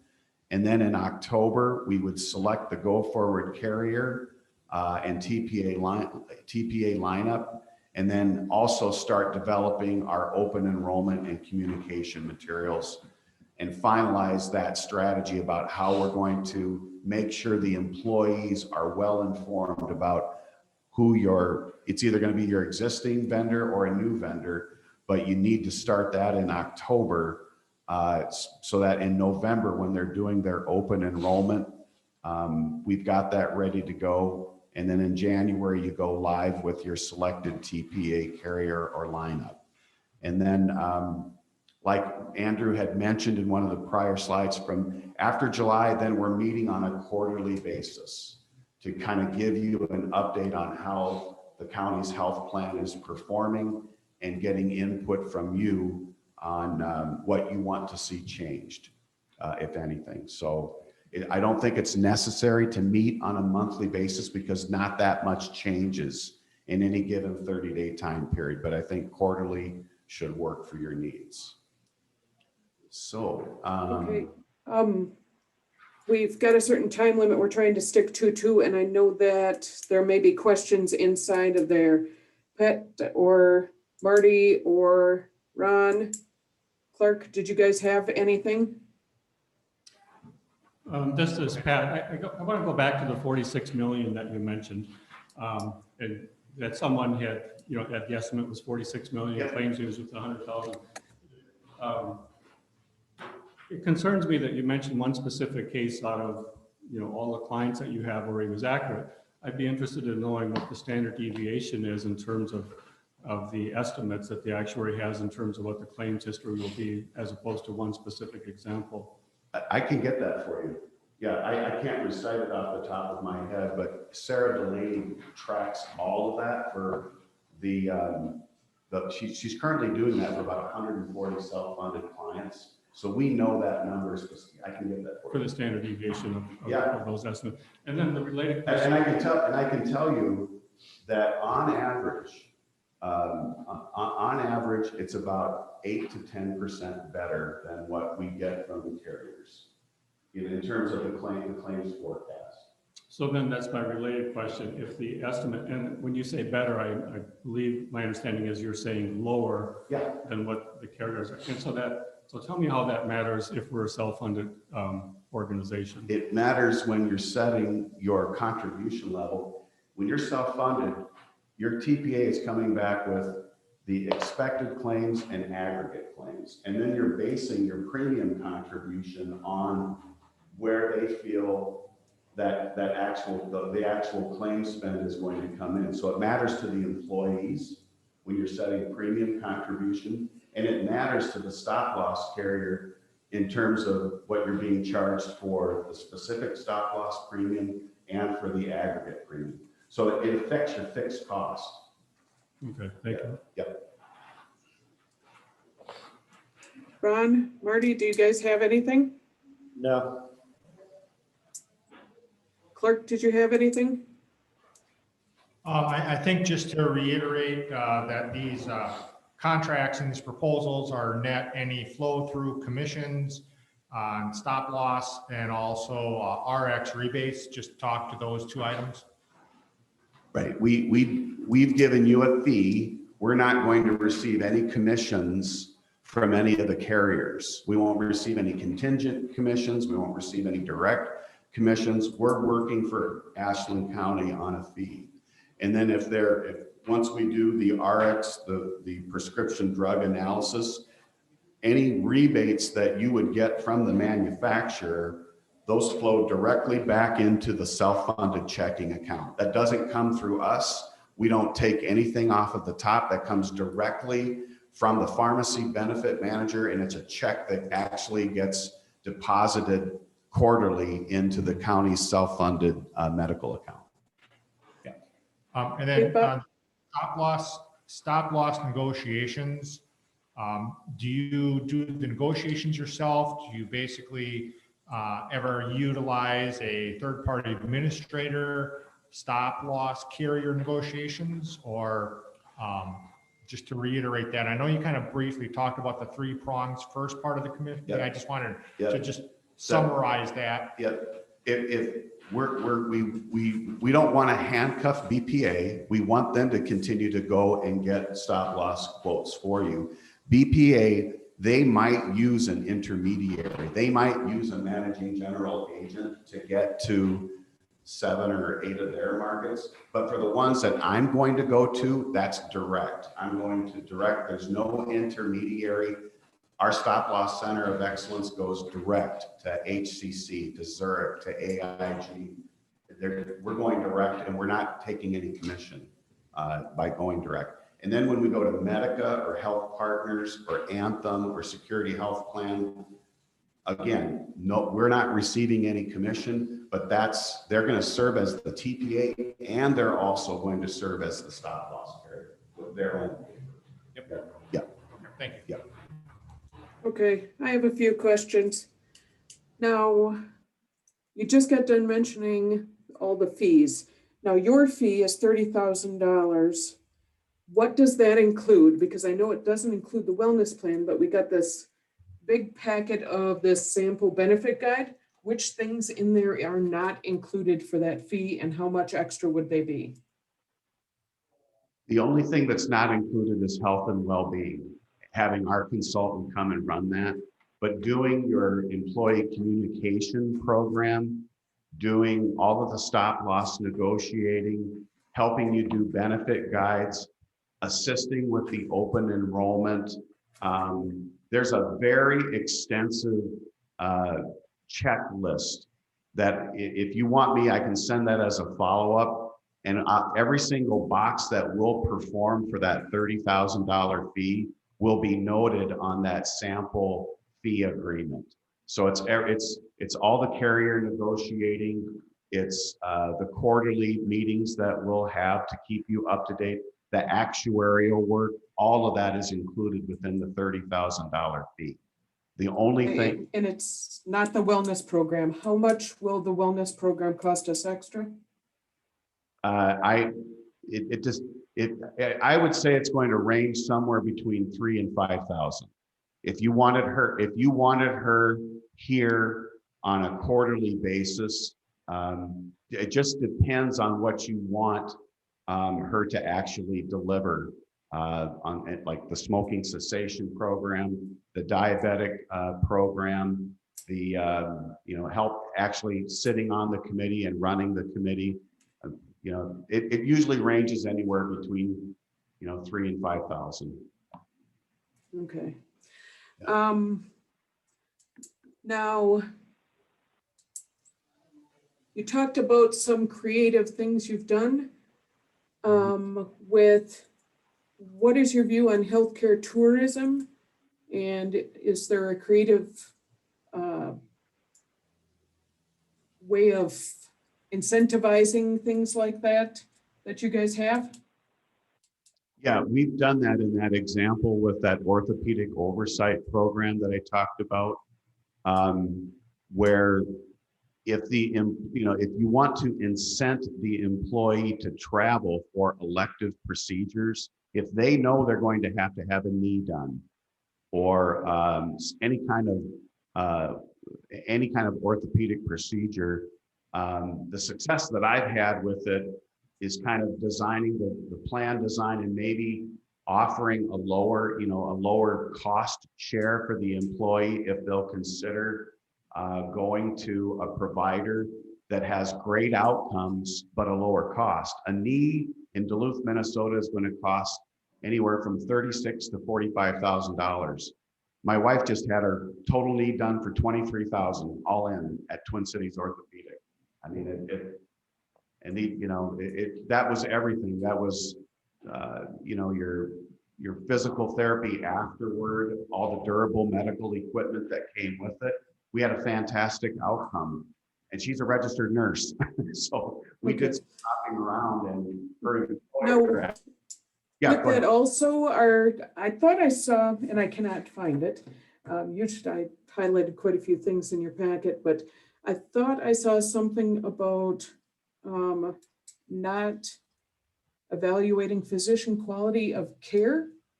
Is that something that I misread? Because as we look through these plans too, we do want our staff to have the best quality of care for that least amount of price. Sure. No, when we've set these up, I'll give you an example. The City of Superior, their vendor, their TPA is Health Partners. That's that organization that $250 million of premium volume that we have with. They're going to be a good vendor for you guys to look at.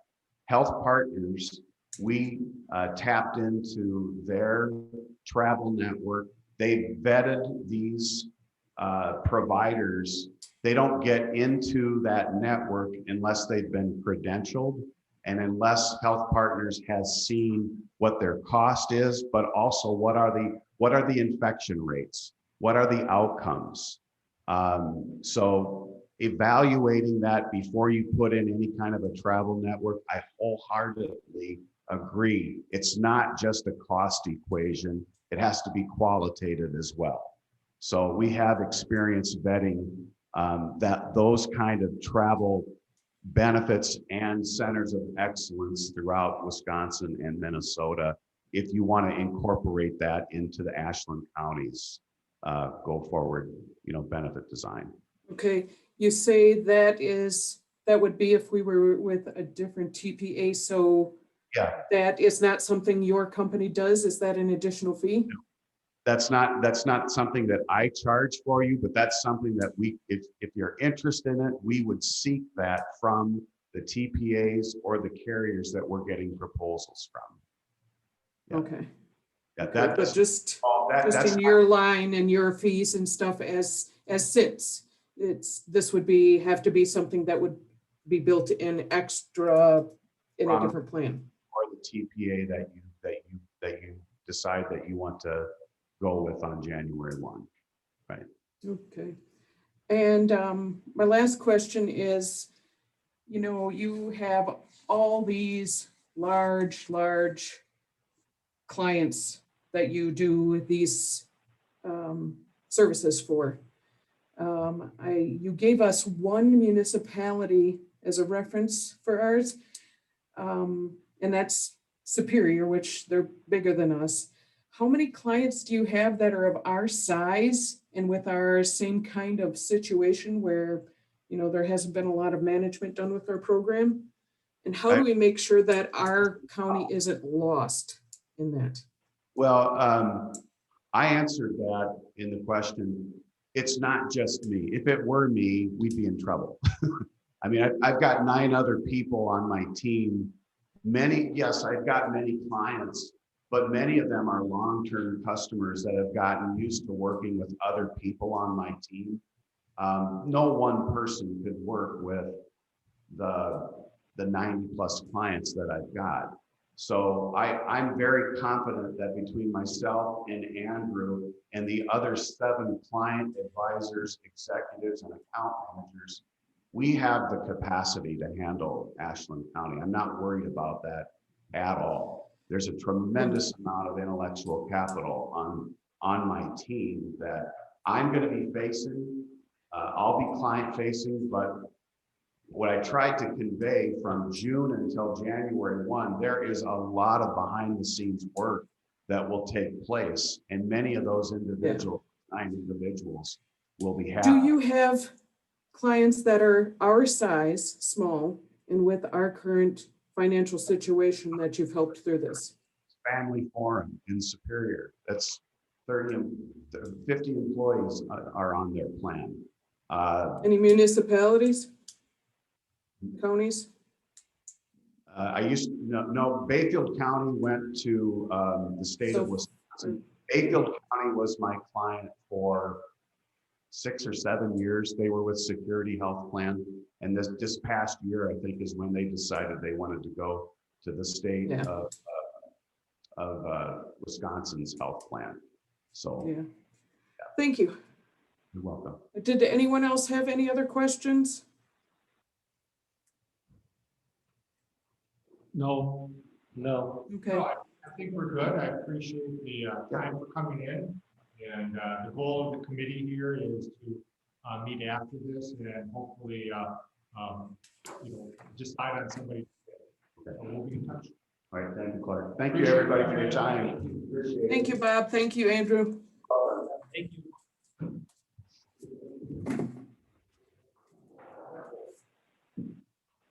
Clark, do you want me to get that actuarial?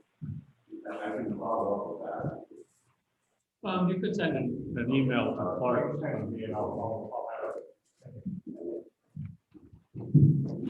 Thank you again. Thank you. Thank you.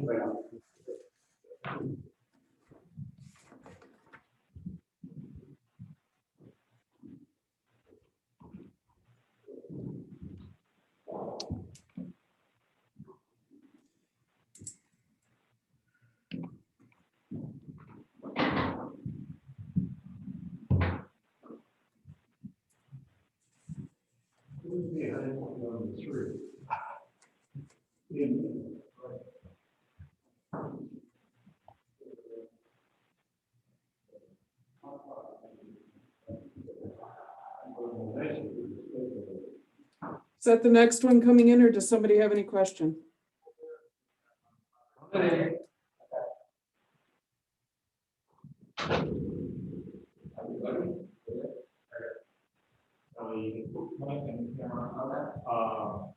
you're vaccinated, you keep your mask off. This is, we have a very 8th grade level sound system that we're going to be upgrading with some of those federal funds. And so when you speak, you have to have the microphone, like pretend you're a rock star, because you got to sing right into the microphone as you do in karaoke. Okay, I'm good.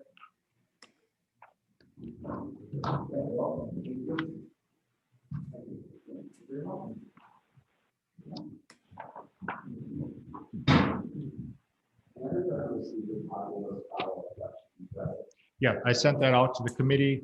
And so the committee is made up of people in the room, and we have Laura is the chair for today, and she's the top screen on that there. So she's running the meeting, and that's the only other person that's on the committee that is remote.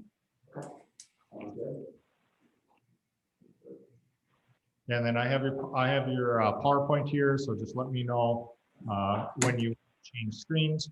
And like I said, we're going to go through 20 minutes presentation and questions, but the committee will ask questions throughout also if they want. So And we'll adjust that time that's on the agenda too, since we're starting at 10:50. So we'll kick you another 10 minutes behind that. So it'll be 11:30. So yep. So we'll shoot for 11:30 for being, and that clock on the wall there is not right. Sounds good. I ran through the PowerPoint a couple of times. It was about 19 minutes. We'll be hopefully Sounds good. right on cue. First off, I just wanted to thank, can you guys hear me okay online? you can, yeah, if you can get in there a little bit closer. Yeah.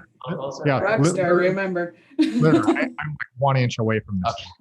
Okay. And you can raise the level, you can raise this up and down too. This is all right. Can you hear me better now? Perfect. Okay, thank you very much. So first off, I wanted to thank everybody for giving me the opportunity to present today. It's been a pleasure being able to put together the RFP and sit in front of you today to present for the benefit services for the county. Before I get into the presentation itself, I just wanted to give you a little bit more of kind of an informal introduction to myself. I'm actually originally from Pulaski, Wisconsin, if you guys are familiar in that neck of the woods. And I went down to UW-Madison. I got my degree in economics 6 years ago. And now coming out of school, I began working for Cottingham and Butler, and I lead our public sector benefits practice. So we work with about 46 public sector clients. About half of those I work with on an ongoing client basis. The other half, we work on a project basis. So you have, for example, the school district here in town, work with a different broker, but they pay us a fee to come in and do a third-party benefit analysis and bring our recommendations to the table. And in a bit, I'm going to talk through exactly what that analysis looks like. But I just kind of wanted to give you a scope of my role as lead consultant here on our public sector practice for Cottingham and Butler. So if you flip to the next slide, please. I illustrated here our service team, and I think it's very important to walk through this and set expectations. So on the lead end, you have myself and Julie Wall. Julie Wall is a lead client executive. However, I will be the point person. You're mainly going to be working through me when you send email responses. Those email responses are mainly going to be coming from me. Julie is available for if day-to-day issues or anything arises that needs to be addressed and I'm not available. For example, if I'm traveling, she will assist in those scenarios. But I illustrated kind of this wheel of our specialist as well, because although you'll be working with myself mainly and Julie as well, I would say this year, there's probably 3 or 4 folks on this wheel that you are also going to be working with directly. For example, Katie Wetterwer, she's on the bottom left. It's a stop loss marketing. She handles 95 stop loss renewals in the state of Wisconsin. She handles every stop loss renewal for our county governments. Her and I work hand in hand in tandem at renewal time to negotiate your stop loss. On the right side, we have Lane DeVore. He's our lead pharmacy analyst. He is going to be directly involved as well, throughout the year. So one thing that makes us unique is that these are the experts that are delivered to every county government that we partner with in the state of Wisconsin. So you're really working with the A team when you partner with us. And candidly, I'm an expert, I would say, in overseeing benefits programs for public sector groups, but we really rely on these folks to be experts in their, what they focus on as well. So as far as market trends go, making sure we're educating you on timely topics, things like that. You'll hear that stuff from me, but I rely on these folks to make sure you're getting all of those services very proactively. Any questions on our service team setup here? Okay. So if you flip to the next slide, there was a question in your follow-up document or your follow-up question list that said, what will the first 3 months look like with partnering with Cottingham and Butler? This analysis here, this is actually an analysis I performed for a neighboring county government. When I said that counties work with us also on a project basis, not only on an ongoing client basis, this is the project that they asked us to perform for them. And it's something that makes us really unique compared to other brokerages in the market. And the clients that I work with, they get this analysis on an ongoing basis. So similar to how you benchmark your wages compared to neighboring counties, I benchmark cost levers within your health plan compared to neighboring counties. So The reason we do this is to identify what areas in your health plan you might be lagging behind or might be costing the county additionally. And then we address those, very specifically with targeted recommendations. So for example, I'm not going to wade through these metrics one by one. We don't have the time today. But for this county, we actually identified that, they're a self-funded group and they were hearing, we have high claims costs. That's what's driving up claims.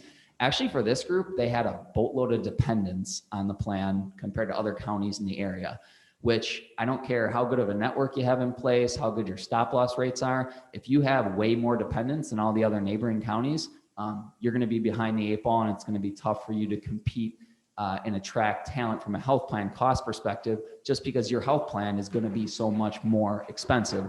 And what we did for this group, we actually came with 5, very targeted recommendations about how to, strategically and very focused address the metrics that are causing their costs to be high. And we do this on an ongoing basis. So we track these metrics year over year. And I think this is one thing certainly differentiates us from our competition. I personally collect all the data and mine all the data and provide it on an ongoing basis. And I know there's a lot of numbers, and when you hear metrics, you might think benchmark, and this isn't benchmarking. This is telling you as a county what is causing your costs. If they are higher than other groups, what is driving those costs? Because in the market, we do see a lot of just, hey, here's a bunch of recommendations to contain cost. That's not how we really operate. We want to know where specifically we need to contain costs and address those one by one. So if you partner with Cottingham and Butler, we will gather all this data from your third-party administrator. About a month from now, you're going to see a report that looks just like this, with quantitative savings illustrated, and you will see this report with also the recommendations for the following plan year. So does that answer, do you think, your question about kind of what the first month or two would look like? This is our starting point. Perform this for every single county government that we work with. If you flip to the next slide, I broke out our guided pharmacy solutions. I know there were a number of questions on how we think about pharmacy plans, and we have a process to also look at the pharmacy program and identify areas for cost containment. The first on the left here, you'll see it's called our Pharmacy Accountability Report. A lot of our county governments, they think they have a good RX contract and they're getting good rebates and good discounts and they're getting those paid back to them. We find there's actually a lot of discrepancies with what's communicated to you from the pharmacy companies and what your actual financial results are. So first, we identify where those discrepancies lie. And again, 2 slides ago, I mentioned Lane DeVore, who's our lead pharmacy analyst. He assists me with this process. We get into our pharmacy toolkit. That's benchmarking your pharmacy costs compared to other local governments. Next, we have a prioritized approach. We go through the list of plan coverage, what your formulary looks like, what clinical programs you have in place in the pharmacy, how you're purchasing drugs, and how you're sharing the cost with employees. That's our prioritized approach. We go through those one by one. And on the last here on the far right, you'll see just some drug captive consortium pricing. So think of that as, instead of Ashland County just purchasing medications on your own, you're purchasing medications with about 100 other employer groups in these consortiums. So just gaining some preferred pricing on the RX front. We call it GPS, our guided pharmacy solutions, but that is as we go through the process on the medical side to identify areas for cost containment, we go through this process as well on the pharmacy side. So any questions on this process? All right. Only got 2 more slides here, and I think I'm on time so far. So the next slide here, specific to wellness. We actually own our own wellness company. It's called Health Check 360. There's other brokers. There might be other brokers participating in this RFP that also can sell Health Check 360, which is a program we designed. It's a full-blown biometric screening and wellness organization. However, I actually don't have very many clients with Health Check 360. I usually partner with local hospital systems or local provider systems with my county governments to set up the biometric screenings. And then usually, if depending on what third-party administrator you work with, there's a number of wellness vendors we can partner with to do wellness challenges and get that biometric data loaded. And there is a cost to have, to offering a wellness program. We believe in structuring the wellness program in a way that if folks don't participate in the wellness program, they're basically offsetting the cost to the county to offer the wellness program. So what I did here on the bottom is I just illustrated a sample, a rate table for if folks participate in the wellness program versus if they don't participate in the wellness program. Because if you just offer a wellness program and there's no incentive for folks to participate, we're not going to get good participation, which is going to kind of void the impact of the wellness program. So that's how we think about wellness, and wellness is good at minimizing claims risk, I would say, but I believe there's actually even more proactive ways to manage claims risk, which on the final slide here, if you can skip ahead one, please.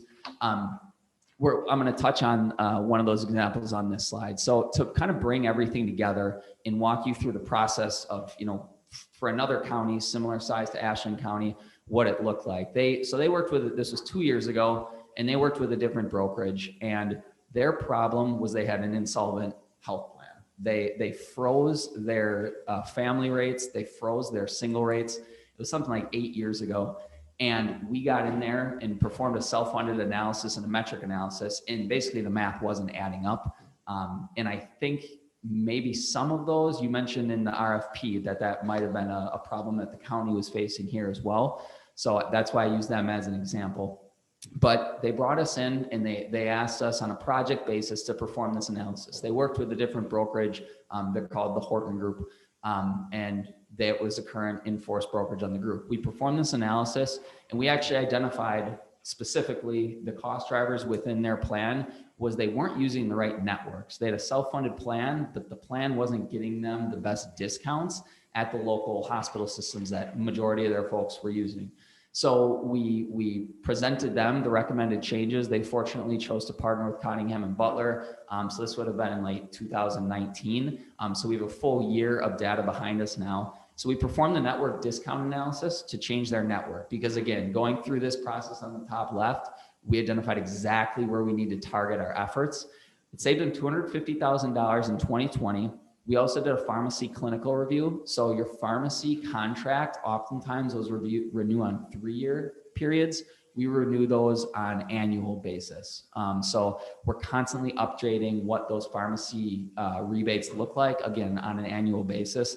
That led to $75,000 in savings for the county. And then last, the opt-out by tenure. So back when I said managing claims risk through a wellness program, that's a great way to, identify potential high-cost claimants before they become high-cost claimants. An opt-out by tenure program is a program that you're offering a health insurance cash opt-out if folks waive health insurance coverage. Does the county offer that now? We do not. Okay.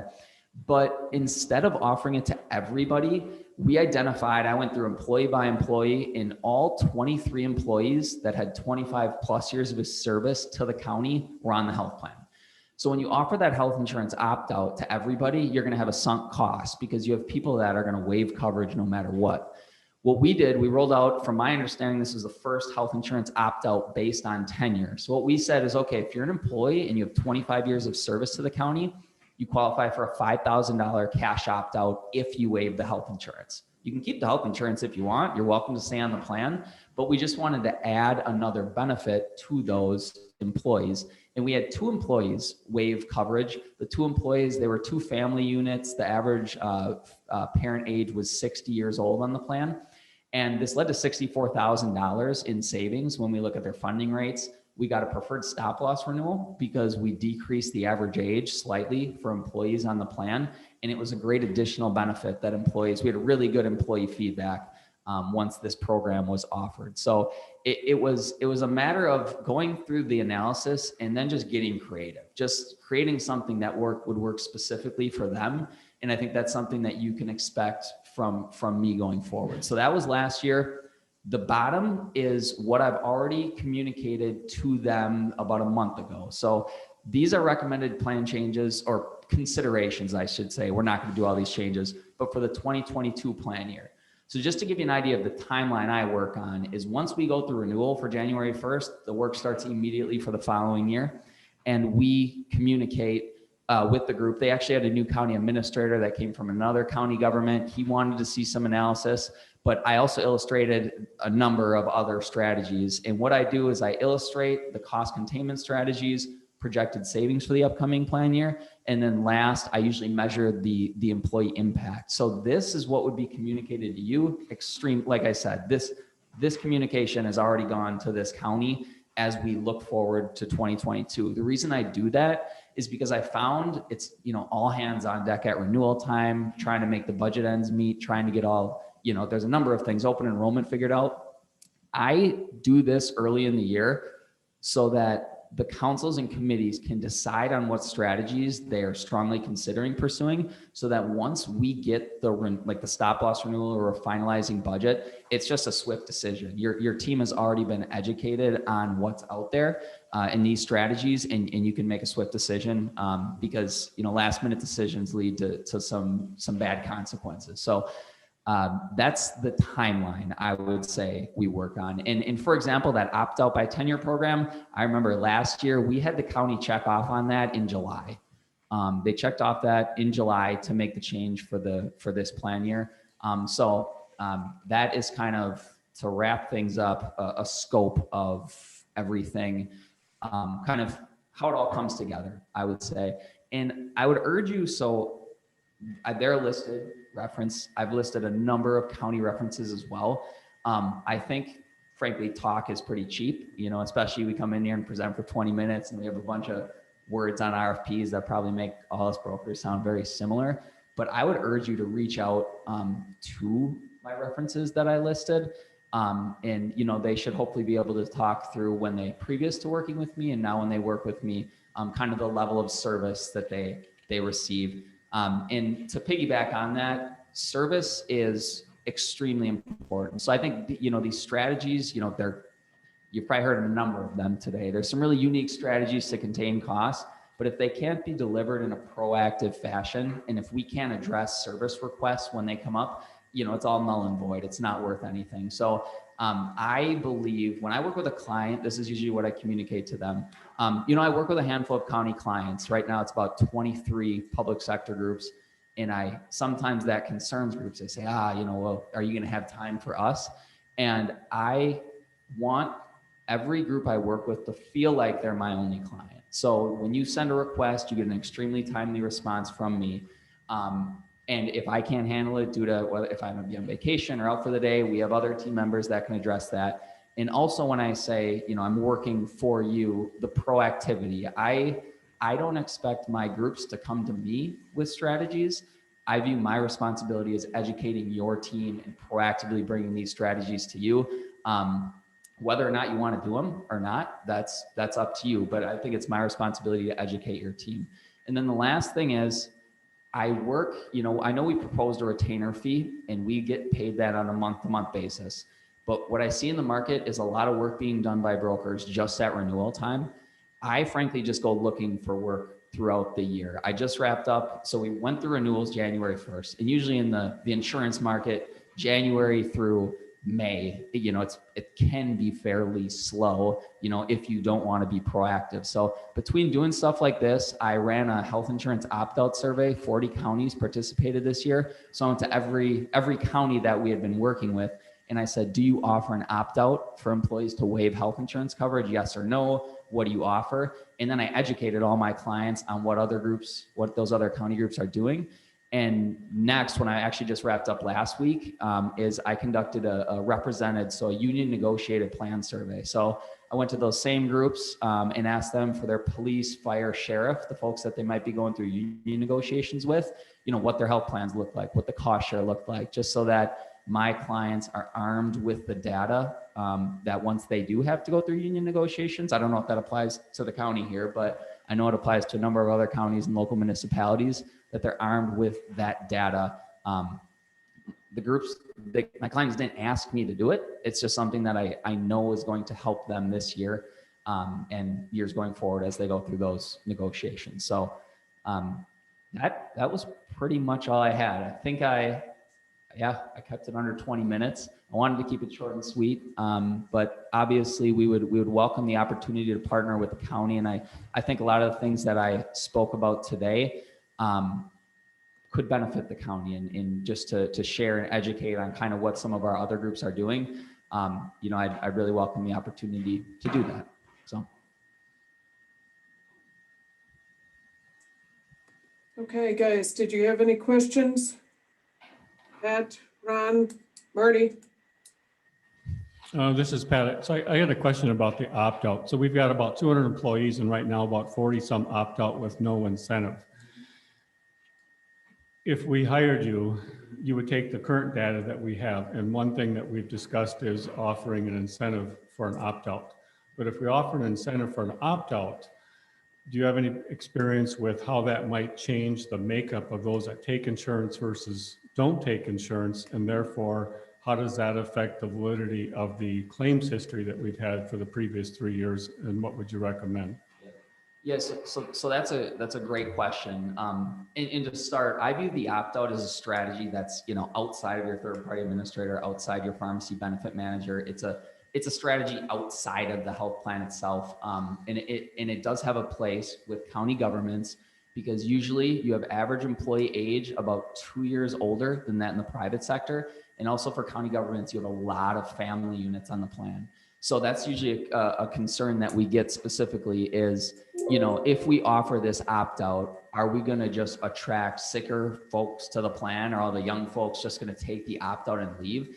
And we haven't found that. Actually, the folks that take the opt-out usually join a spouse's plan elsewhere. So it's usually employee spouse or it's family units. And you are better off as a county if you offer that opt-out, regardless of the age of employee that leaves the plan. If a family or an employee spouse leaves the plan, that's better than just a single employee leaving the plan, regardless of the families, of the individual's age. So it doesn't necessarily, what we have found is that concern is not really, I would say, justified when you actually see the results, because the folks that leave the plan are usually multiple folks leaving the plan. And we don't really see it sway between younger folks or older folks. Frankly, like young single folks, they don't have access to a spouse's plan usually, or they might still be eligible for their parents' plan. A lot of parents just don't want their kids still in the plan when they're working for the county. But I don't really see much of a difference between those younger folks and older folks, waiving the coverage, because those older folks usually have spouses or family units where they can get coverage elsewhere, just from the county government demographics we see. And that's why this opt-out tenure. So you mentioned 40 folks currently waive coverage. You would have a sunk cost of paying that cash opt-out to all 40 folks. So instead of just jumping into that, that's going to be a fairly big financial investment. I do think there's potential for it to make sense. Just, I know what the cost of care is for this area, but I would take it a step further and evaluate opt-out based on tenure as well. Yeah, and I guess the one thing is, the people with families, they tend to be the ones that they're going to make sure they have insurance if at all possible, whether it's with the county or with the spouse. And then they tend to be a little older than the single employees, I would guess. But when you look at our claims history, if we change something with the opt-out, by giving an incentive, but also if we change plans, we anticipate that the plan is going to cost the employees more. And if we make changes, and especially changes that affect the number of people that have families on our plan, do you have any experience with, as organizations change plans and it changes perhaps significantly the number of families on the plan, how you handle what is going to be perhaps a significantly different group statistically in terms of your premiums and how you adjust for that as you make a transition? That's a great question. So, and the answer to that is when we make these recommendations, we also model out how many expected folks we expect to leave the plan, which when we're offering opt-outs, usually it's the number of dependents who would leave the plan as well. That's a strong consideration, just because you're going to have family units that leave the plan. In that dependent ratio, it's actually one of our specific metrics that we go through in that beginning analysis and track year over year.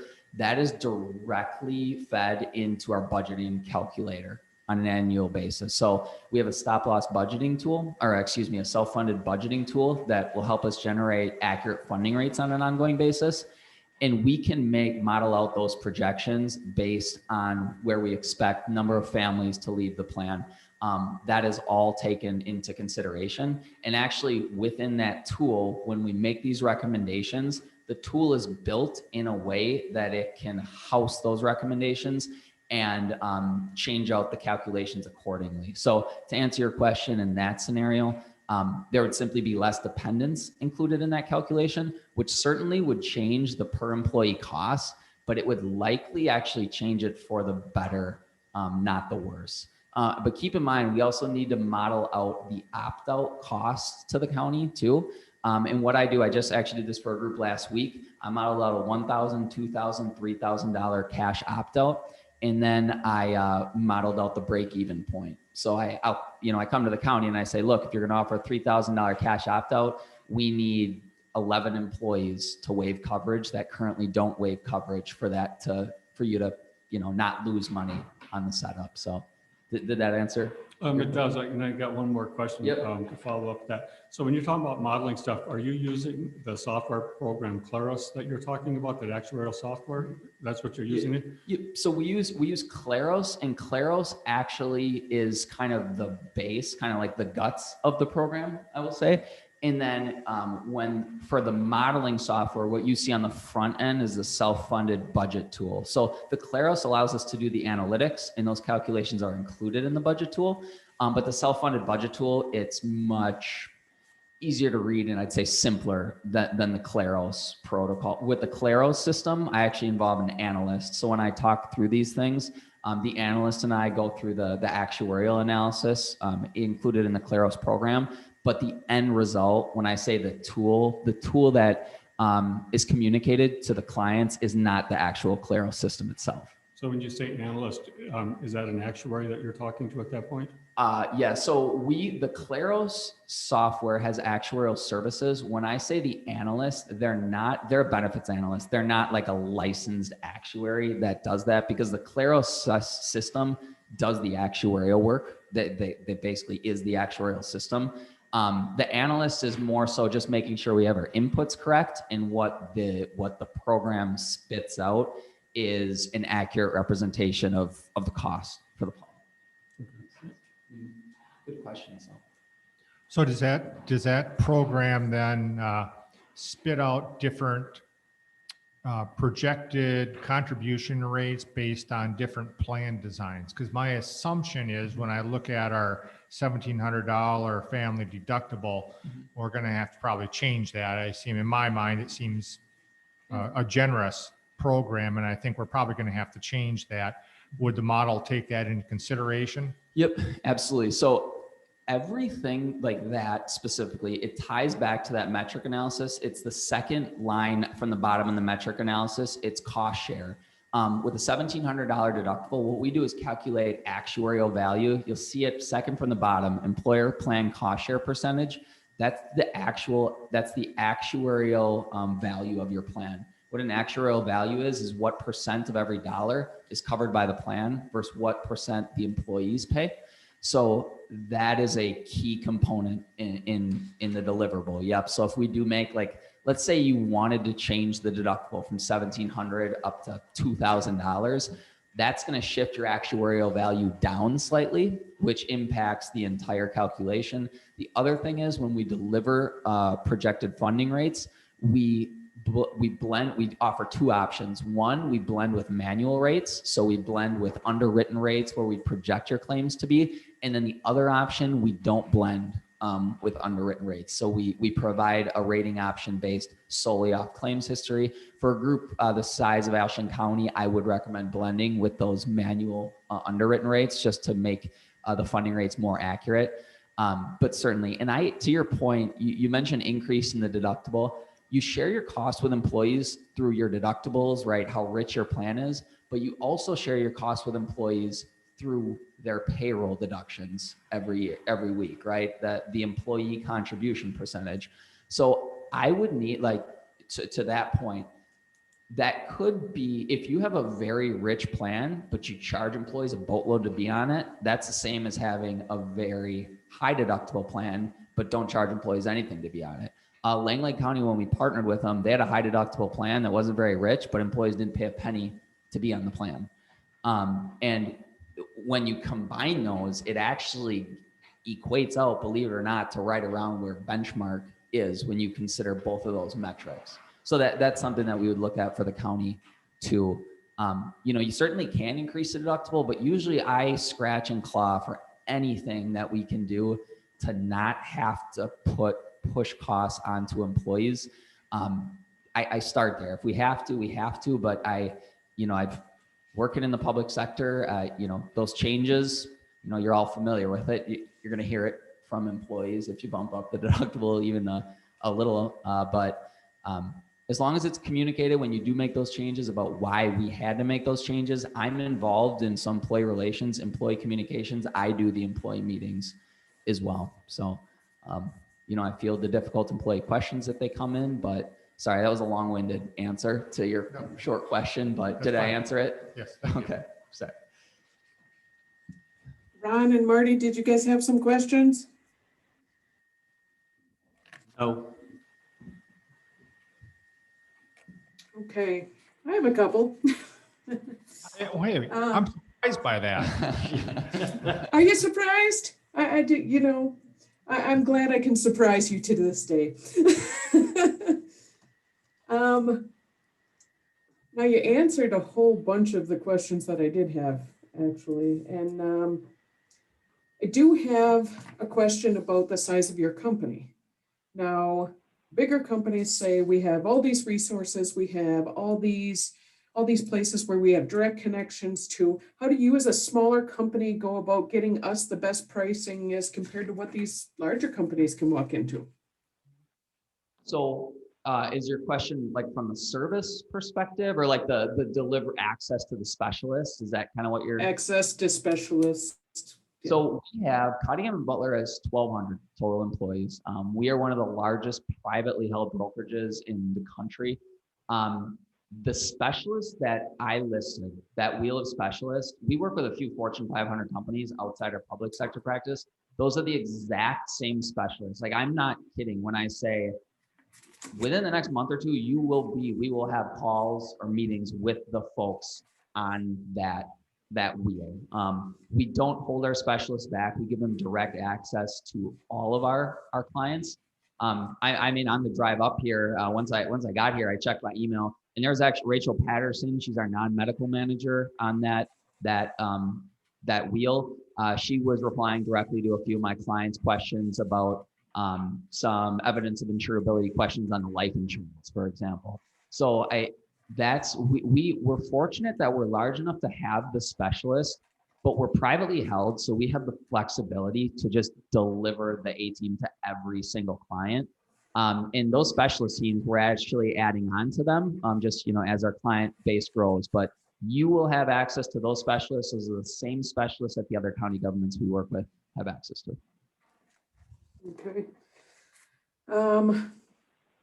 Got one question about something you had mentioned in your response to the RFP. You spoke about being proactive and working with, say, MMC to find a way of helping our medication costs. Can you explain a little more of that? And how, is this a typical kind of thing that you do? Sorry, can you repeat the beginning part? Was it MMC?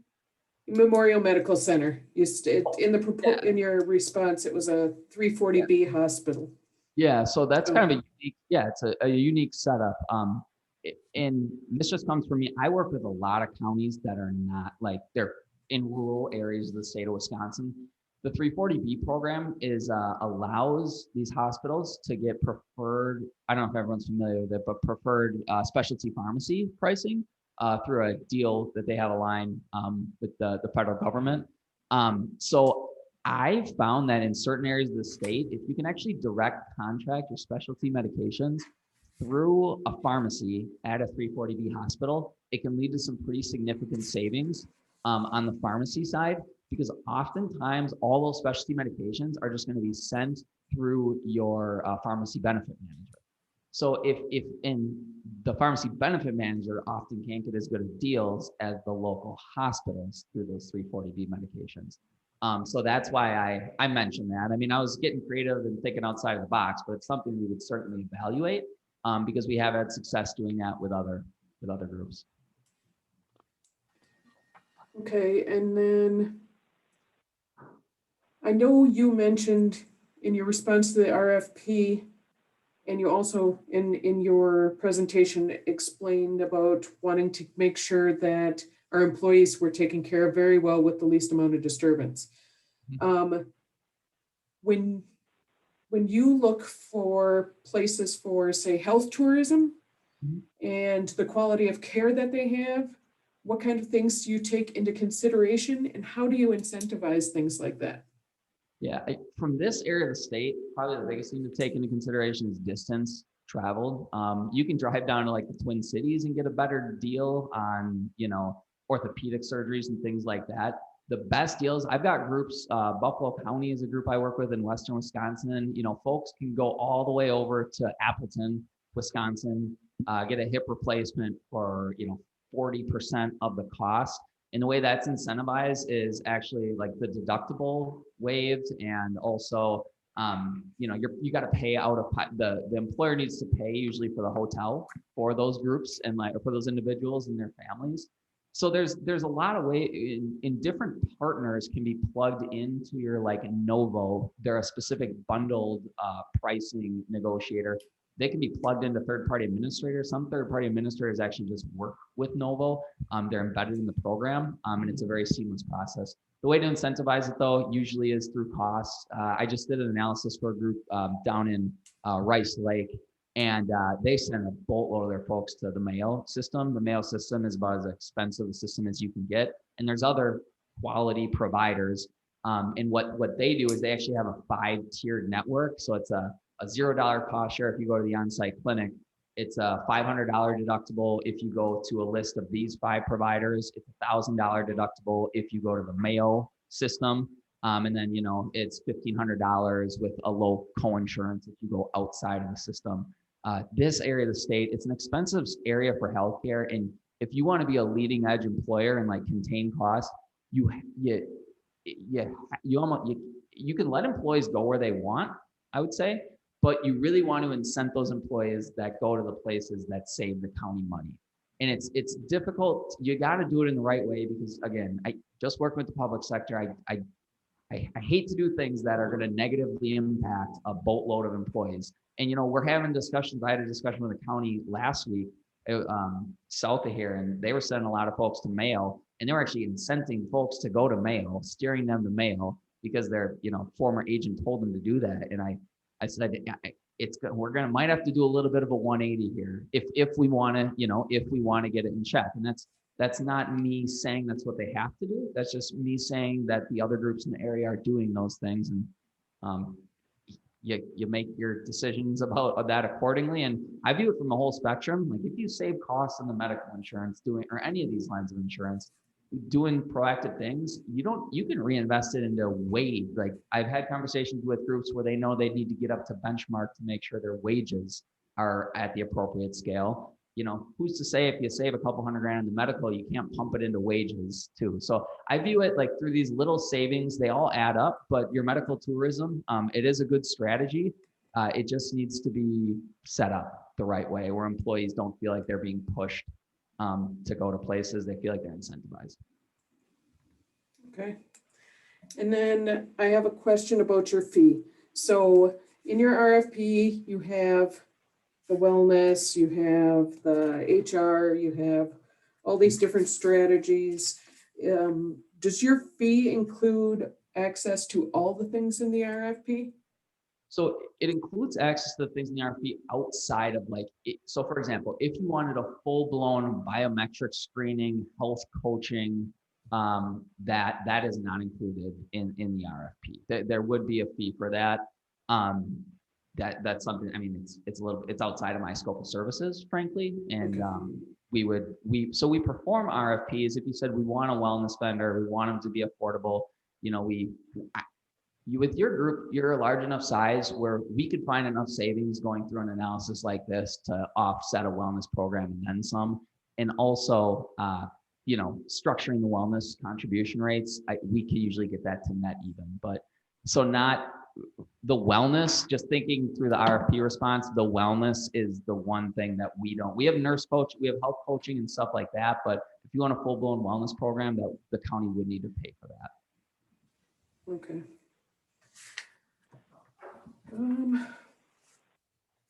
I think that's it. I have a little bit of time left. One other thing I wanted to touch on. There was a question in the RFP about consortium pricing up here for stop loss. And I'm not a huge believer in consortium pricing, nor is Katie, our stop loss marketer, because when you get 10 groups, I know there's a stop loss consortium up here because I've worked with multiple groups that have been a part of that. You put, let's say 10 or 12 groups together and say, we can purchase stop loss together. You're going to save money.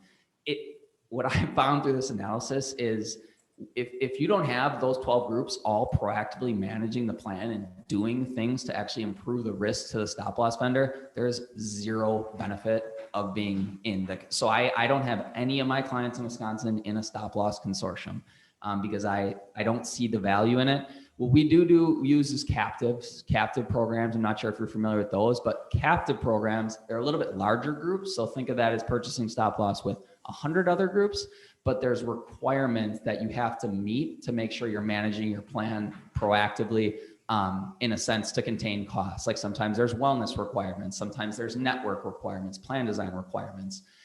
That's what I'm a believer in, more so than the consortium arrangements. I just don't really see the value in it for what else is out there.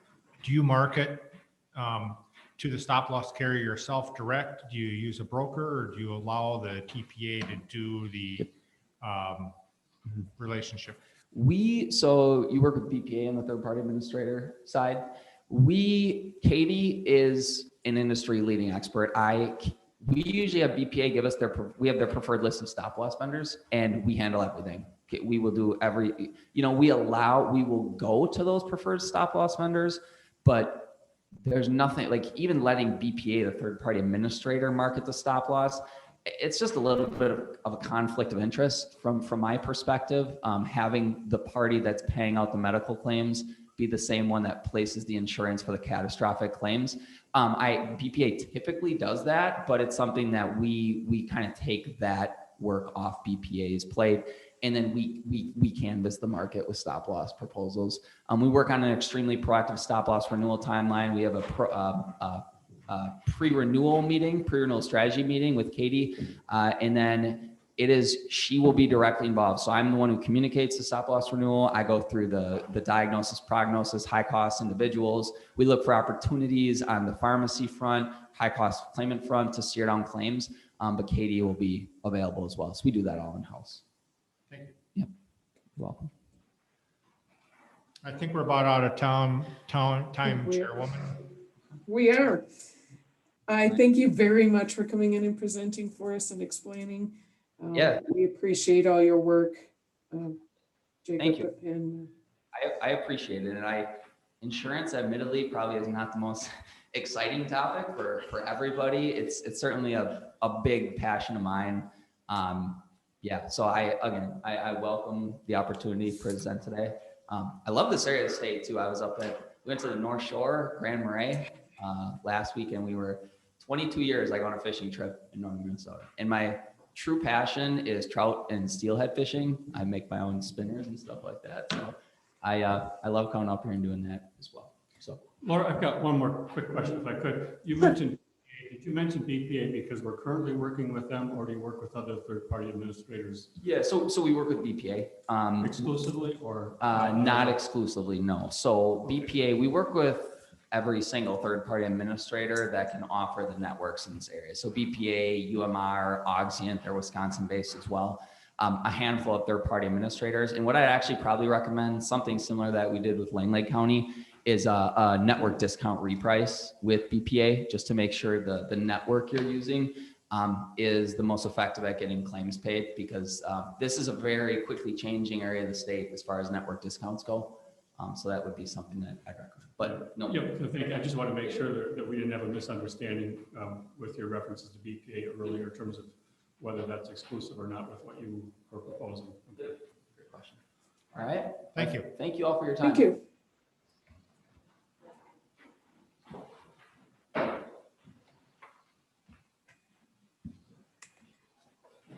Yeah, thank you very much.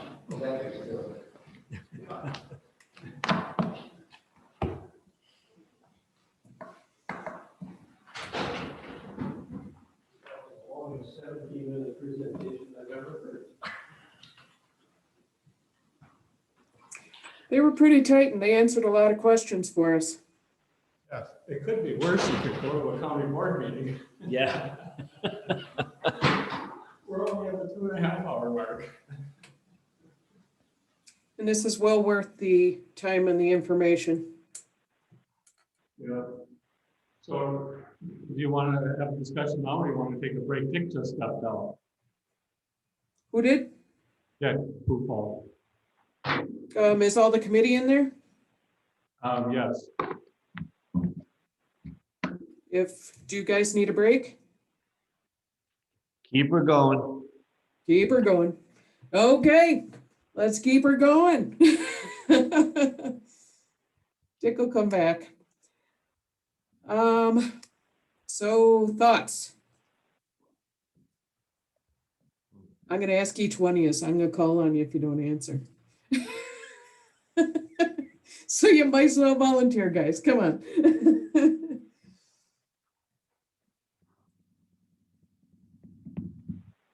Pat, if you want to go.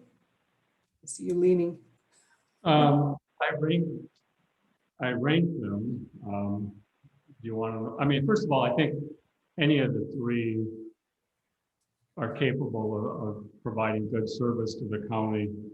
And I think for the county, it's a big switch at the moment.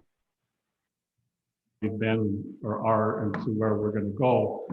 And so I think service is going to be important. I think having someone the county is comfortable working with is going to be important.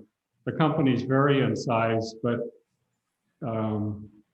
sometimes when companies get big, they've got lots of areas that they service and things that aren't necessarily specific to what we're looking for. And so, the bigger ones are not just focused on what we're looking for right now. They've got, other things beyond that just because they're big. So, so any of the three would work, but I did rank them because we're going to have to make a decision. You want to know the rankings? Go right ahead. The one I had first was M3, number 2 C&D, and number 3 MMA. Okay. Ron or Marty? Yeah, I'm ready. Yeah. Shoot. Actually, the one I rated first was M3. And MMA second and MB third. Okay. Marty? I guess I came up with a similar one. I would rank. You're pretty far from the mic. You're pretty Yeah. far from the microphone, by the way. Yeah, sorry about that. Yeah, just pull it out of there and just hang on to it. I would rank number 1 as M3 and number 2 as Marsh McClendon and number 3 is the last fellow who's here. Sometimes building on what Pat said, sometimes big just is big. And but I do believe that they have the resources to do it and heavy lifting. Okay. I'm not in the mood to fight you guys. No, I have M3 and C and B kind of ranked the same. I like how proactive he is with, and he's good. They've got the experience with the smaller counties with the fiscal issues, and they can present scenarios that they've actually got going on right now. I like that M3 is kind of all inclusive with the items they've got. They seem to be pretty progressive too. I'd liked a little bit more with municipal contacts, but so far I still just think that Marsh is just too big, because I feel like his answers, and I'm kind of old school. You know, there's a lot of information in Marsh's stuff. And his presentation was a lot of information about the company. And I didn't find a lot of detail in there. And it's another one of those things that, like my grandpa would say, you know, instead of baffling them with BS, and you can just give some nice straight answers, and I don't feel I got it from them. So it sounds like we have a consensus. Is there anyone that wants to make a motion? This is Pat. I'll make a motion that we recommend M3. Ron will second that.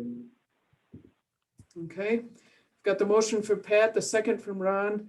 Is there any more discussion that you guys wanted to have? No, you guys want to get out of here?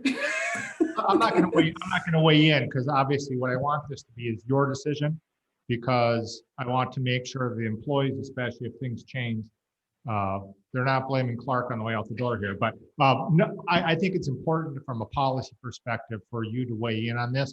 I will say I had checked I checked the references. I didn't check 100% of every reference on every proposal, but I did check a number of them. And I agree with Pat's first statement. Any of these companies would most likely be fine, you know, and I think what it's kind of like, you know, do you like, you know, a Pontiac or a Chevrolet or a Taurus or something? I mean, they're all going to get you where you want to go. It's just in your preference of what does it feel like to you. And I think it's important for you to feel comfortable with your choice. And I'm very supportive of you hiring M3.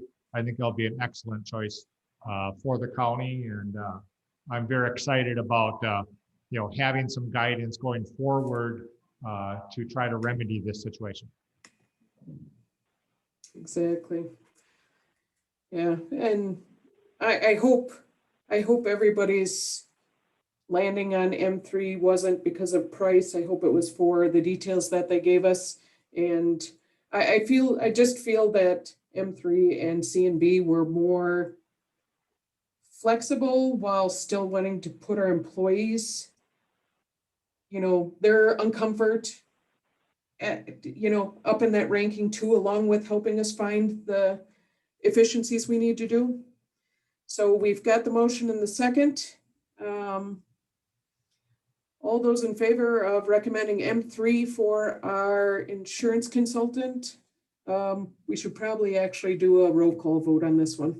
Lori, can you do a roll call? Sure. Hold on just one second.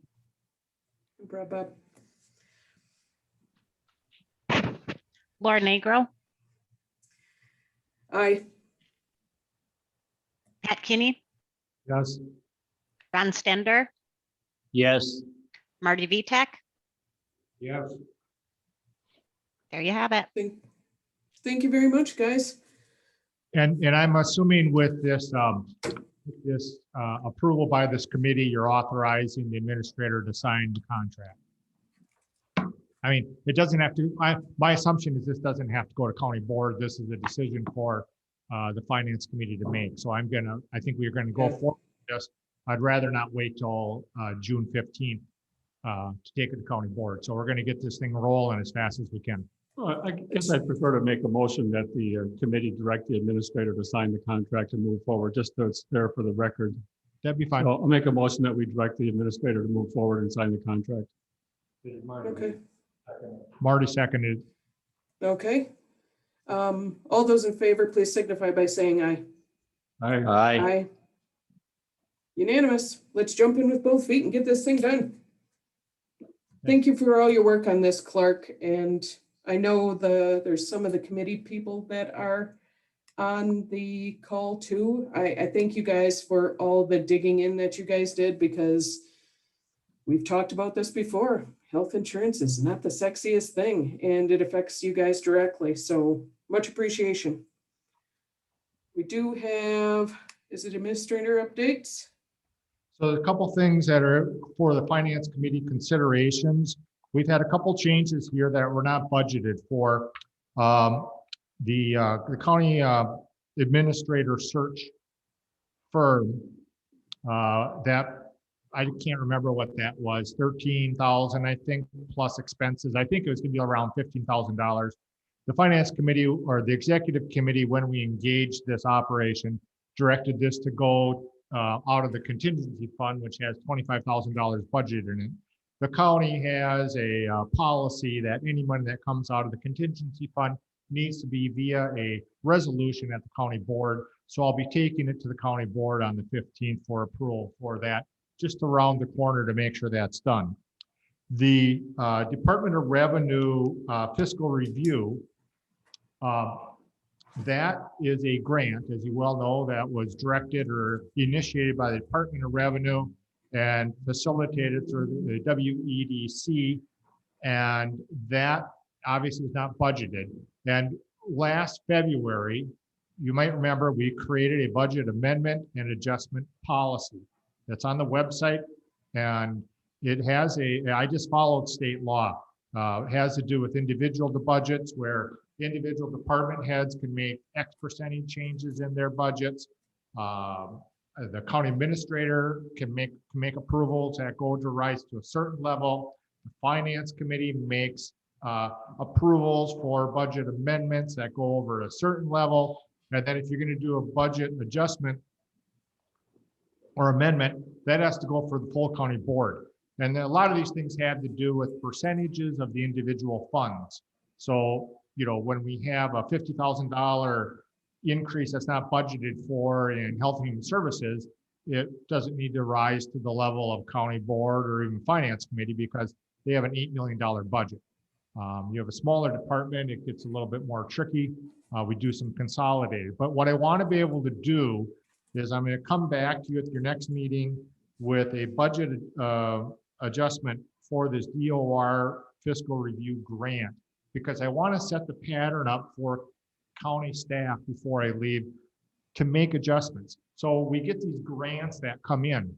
And when you're looking at the year-end financial, sometimes these year-end expenses, they're like, you know, $100,000 over budget. And you're like, what is going on? Well, if you make a budget adjustment, when you get your audit back, that is accounted for because it got built into the budget. My initial goal when I started this before COVID was that on a quarterly basis, we'd come back to the finance committee and say, we're making these adjustments so that they're inside the budget. So when we review it and you look backwards in time, you don't have these big cost overruns and expenses. And reciprocally, you don't have these unaccounted for revenues that come in from grants and other types of things. This is just information for your sake. I just want to let you know that we are going to try to set the pattern so that we can make these types of adjustments and account for them. The fee for the healthcare consultant is just going to come directly out of the healthcare fund. So that fund right now has about $553,000 in it. And that's the one that we go through $3 million on. We obviously don't budget individual expenses that come out of there. Somebody needs a hip, or a knee, it's $50,000. It all just comes out of that fund. Reinsurance goes back into that fund.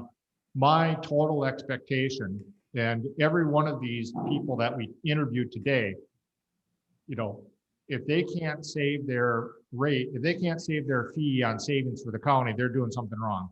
And so that's the expectation for this. We're not going to put that in the budget. It will be going forward for 2022, going forward. It will just be built into our insurance contributions that we put in there and budget for. We're budgeting $3 million. Well, within that is our stop loss insurance, our RX management fee. You may have a wellness fee after a while. This type of management fee and consultant will just be built into that. And that will be washed out as we determine the rates that we make contributions to our self-insurance fund. And then finally, I think Marsh had talked about, the question of, are you going to stay with self-insurance? And just for the people who have not been on the Health Insurance Study Committee, this is a very complicated issue, and he did hit the nail on the head.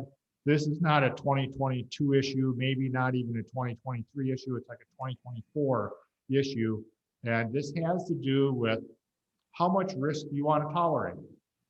In the simple terms, this is just like your auto insurance. You can buy auto insurance that has $1,000 deductible or even a $500 deductible, or you can buy auto insurance as a $5,000 deductible. Part of it is how much risk do you want to take individually as a family, and self-insurance from a accounting perspective has inherent risk because you are the insurance company. And as I will talk to the next administrator, I'll make sure they have a good understanding of what it would take to exit self-insurance if you want to decrease your exposure and decrease your risk to cash fluctuations. And I just wanted to let you guys know that we're gonna, that's something you should think about over the next, couple of years. And that's my update. Clark, I have a question for you. We had the consultants and they said if there were anything you said for questions, is there a way that, and let me know if this is in their scope, can they make finance a dashboard to simplify the data that we look for so we can have easier ways of tracking the departments and, budgeted versus actual kind of thing? So it's not as overwhelming as, 86 pages? I mean, we can all dig through that information also, and we should have access to that. But at a high level, actually, I didn't bring the sheet today, but they basically, for another county, they developed a one-page that lists the major funds or your major. It's not going to go down to the level of, land description and say, land description has this. The other thing that the software program has that we're not taking advantage of, and I think they understated what Springbrook has to offer. There are programs that my end goal for you is to have these programs that will just self-report as an individual board member or a citizen. You could subscribe, and these reports, once they're pushed out, will be pushed out to you on whatever you're interested in. I'm very excited about going forth with this. There are a number of, maybe difficult changes for county staff to basically deal with. There'll be different things and different responsibilities. Internal control is a big issue, which I'm looking at. I'm thinking this might take you, probably 18 to 24 months to fully implement what I have in my head. And so I'm going to encourage the Finance Committee to budget another $25,000 next year to probably retain these individuals, because they are not going to get done what I think you need to get done within that first $25,000. But again, he who pays the band picks the tune. The Department of Revenue and WEDC are the ones that are paying the band, and the tune that they're going to pay for is going to be slightly different than what maybe we want as an organization. And so I anticipate a longer term relationship with them as we go forward, as an interim step, because the county obviously doesn't have money to have a finance director, and I think this will be very beneficial for you in the long term. So I'm setting you up for some good success here. Cool. Will they be able to differentiate between what we're paying them for now and what's in that scope, and the items that they think we really need to take advantage of that you were talking about, and then put them on a schedule of when we should try to implement these, so that way we have a good overview of the whole process? Yeah, so we're going to probably end up with, the reports that the Department of Revenue wants, and they're mostly concerned about, kind of control improvements, but also cash management. And because the seat of my pants is, if nothing changes, you're going to run out of money in 2023. Now, the issue is, we can fix this healthcare. Hopefully that will help the situation. Their estimation, I talked to them yesterday, the internal loan from the healthcare fund to the general fund is 1.7 million, as you say right now. I don't really see a way to pay that back. And technically there's no legal obligation. This is the equivalent of back in the 80s when my wife and I had money to put aside. We put some money in an envelope for the car payment. We put other money aside to pay for groceries and childcare. And this would be her taking money out of the grocery money to pay for childcare. Well, there's no obligation here. So the problem is and this boils down to the basic crux issue with the Department of Revenue. This is a cash flow issue. If we never pay back that 1.7 million, it's not going to make any difference. The problem is going to be from our cash flow. Do we have cash going forward, and how do we fund the cash flow going up and down? I have a couple suggestions to replenish that. You can't, so first off, you can't use the American Rescue Plan Act dollars, even if you have lost revenue, which we have lost revenue the way the federal government calculates it. We can bring that money back in, but we can't put it into the general fund to fund either pensions, rainy day funds, or just general fund that doesn't go into operations. That can't be done. I'm basically going to suggest, and this is going to be a hard decision for the county board to land on, is basically replenish general fund money that went out the door for high cost health and human services placement, and replenish that via debt levy in order to get money back into the general fund. And that's how we're going to get back up from being single digit money back up to eventually. And this will be a multi-year process. You're never going to do this in 1 year, but that's my best methodology, because I don't see the county being able to leave a couple $100,000 every year of general levy money not spent, unless there's some sort of drastic change in the amount of services that we provide and the amount of employees we have. So these are all types of issues which hopefully in the next, I'll be able to write a long note for the next administrator to work on. And these are going to be policy decisions that you and I and the department heads will be discussing starting in June, July, and August concerning what their budgets look like, what is their load on the general levy, and how can that be affected one way or the other. Cool. I don't even know if I answered your question. I rambled You for so did. long. I apologize for that.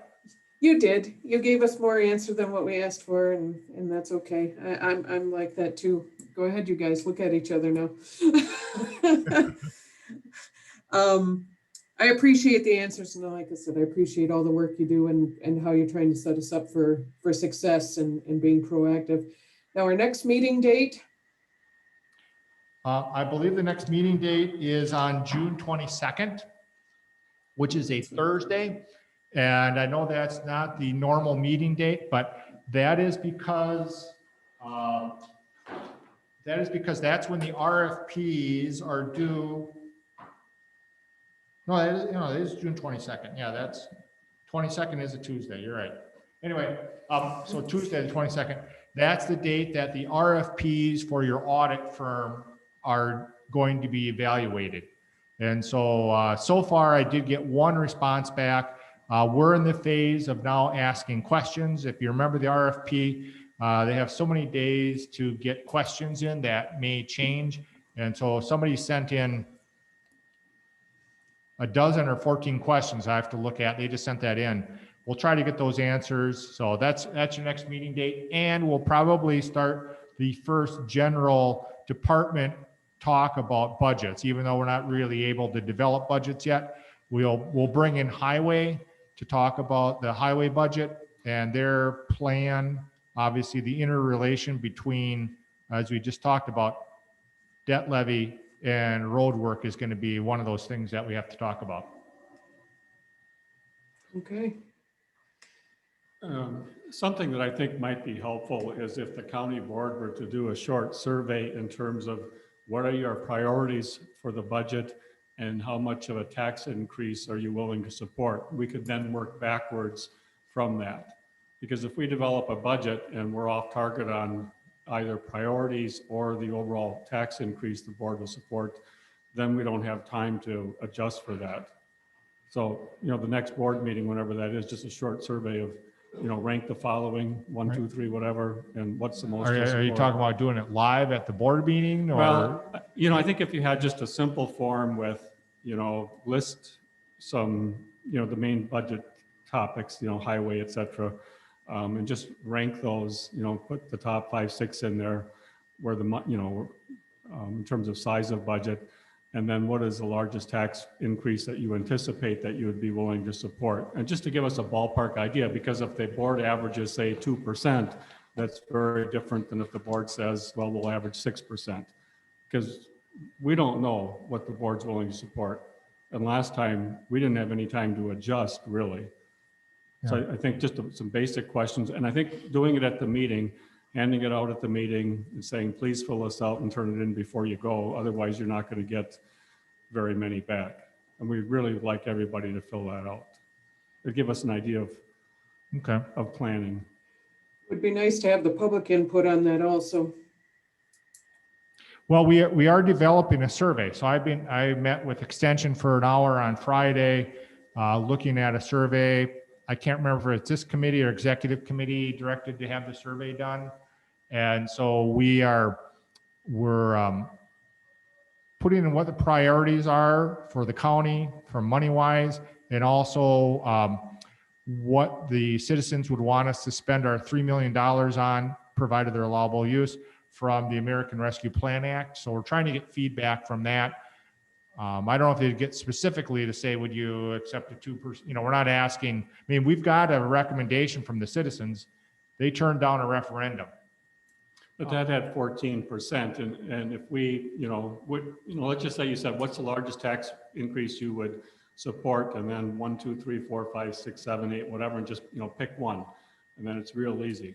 And then we get some sense of where people are at.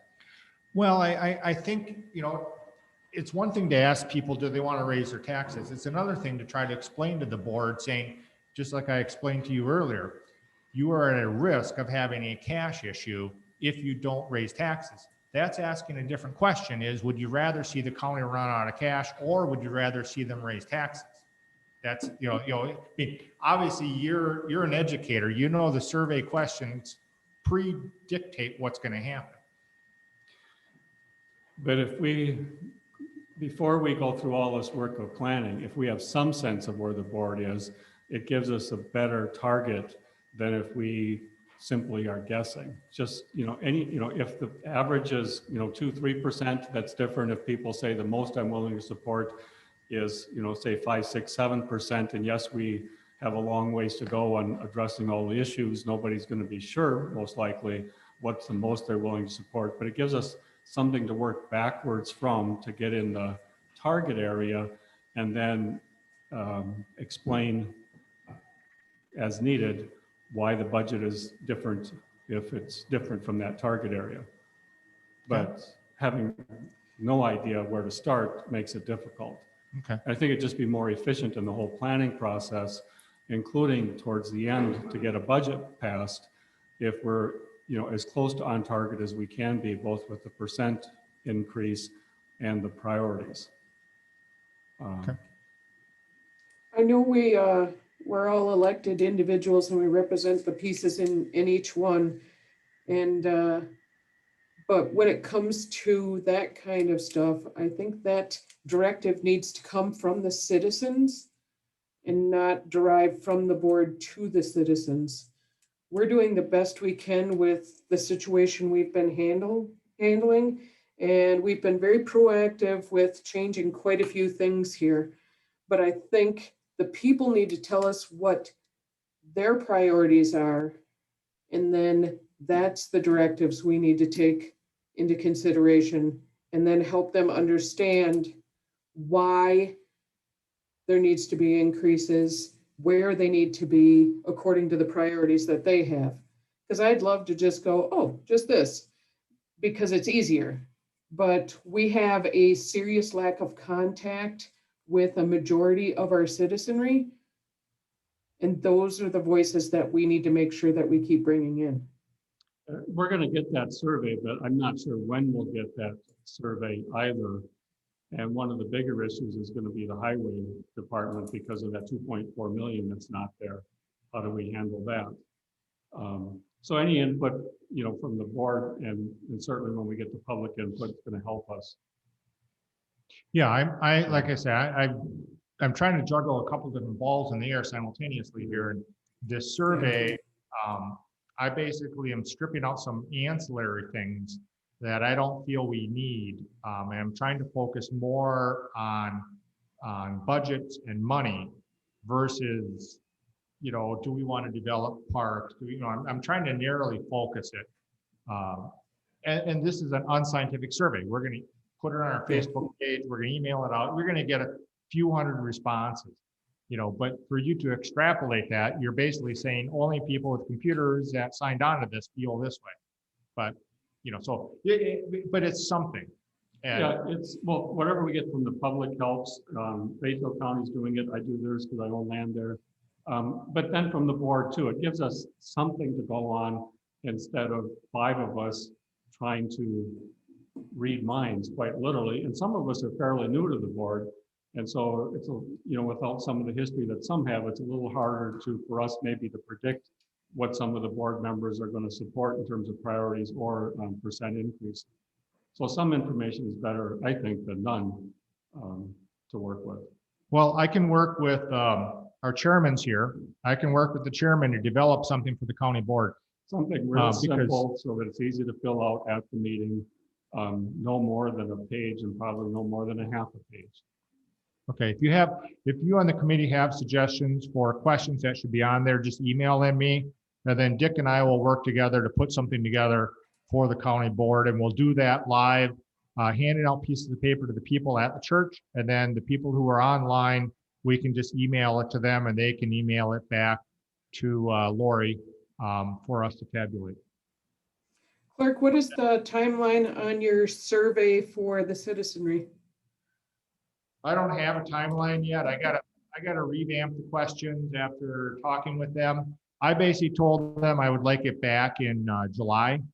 Just because the vast majority of like I said before, the vast majority of your numbers where you're setting your budget don't happen until September, because that's where you get insurance, you get shared revenues, you get these things. But, as far as capital, one of the things that we're going to set a template for, and I don't know if I'll get it done or not, but we really need to lay down a 5-year capital plan. We did a 1-year capital plan last year, but I would like to be able to lay it out further and say, here's what our capital plan, because it's going to help you structure your debt. If you say we have $500,000 of capital purchases every year we need to make, we got $1 million of road work we need to make, plus we got to put money back into the fund. All of these things happen with debt levy. But if we lay them out in a 5-year plan, it will help maybe even it out so you don't have a high year all of a sudden, hey, we got to buy a $300,000 dump truck and the next year we don't. If we plan that out. So that's one of the things I'll be working on hopefully with this budget also. Okay, well, as soon as you can get that survey, I'm going to start holding listening sessions at different businesses in my district and try to get as many opinions as I can on this and holding them at different times. I wanted to start holding them in June, so I will just make up a little sketchy list of my own and start from there until you have something more solid. So. Okay. Okay, guys, I know you're all sitting there waiting to do it. Who's going to make the motion? Ron will make a motion that we.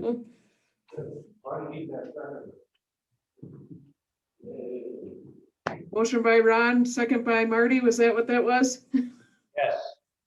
Okay. All those in favor of ending the meeting, please signify by saying aye. Aye.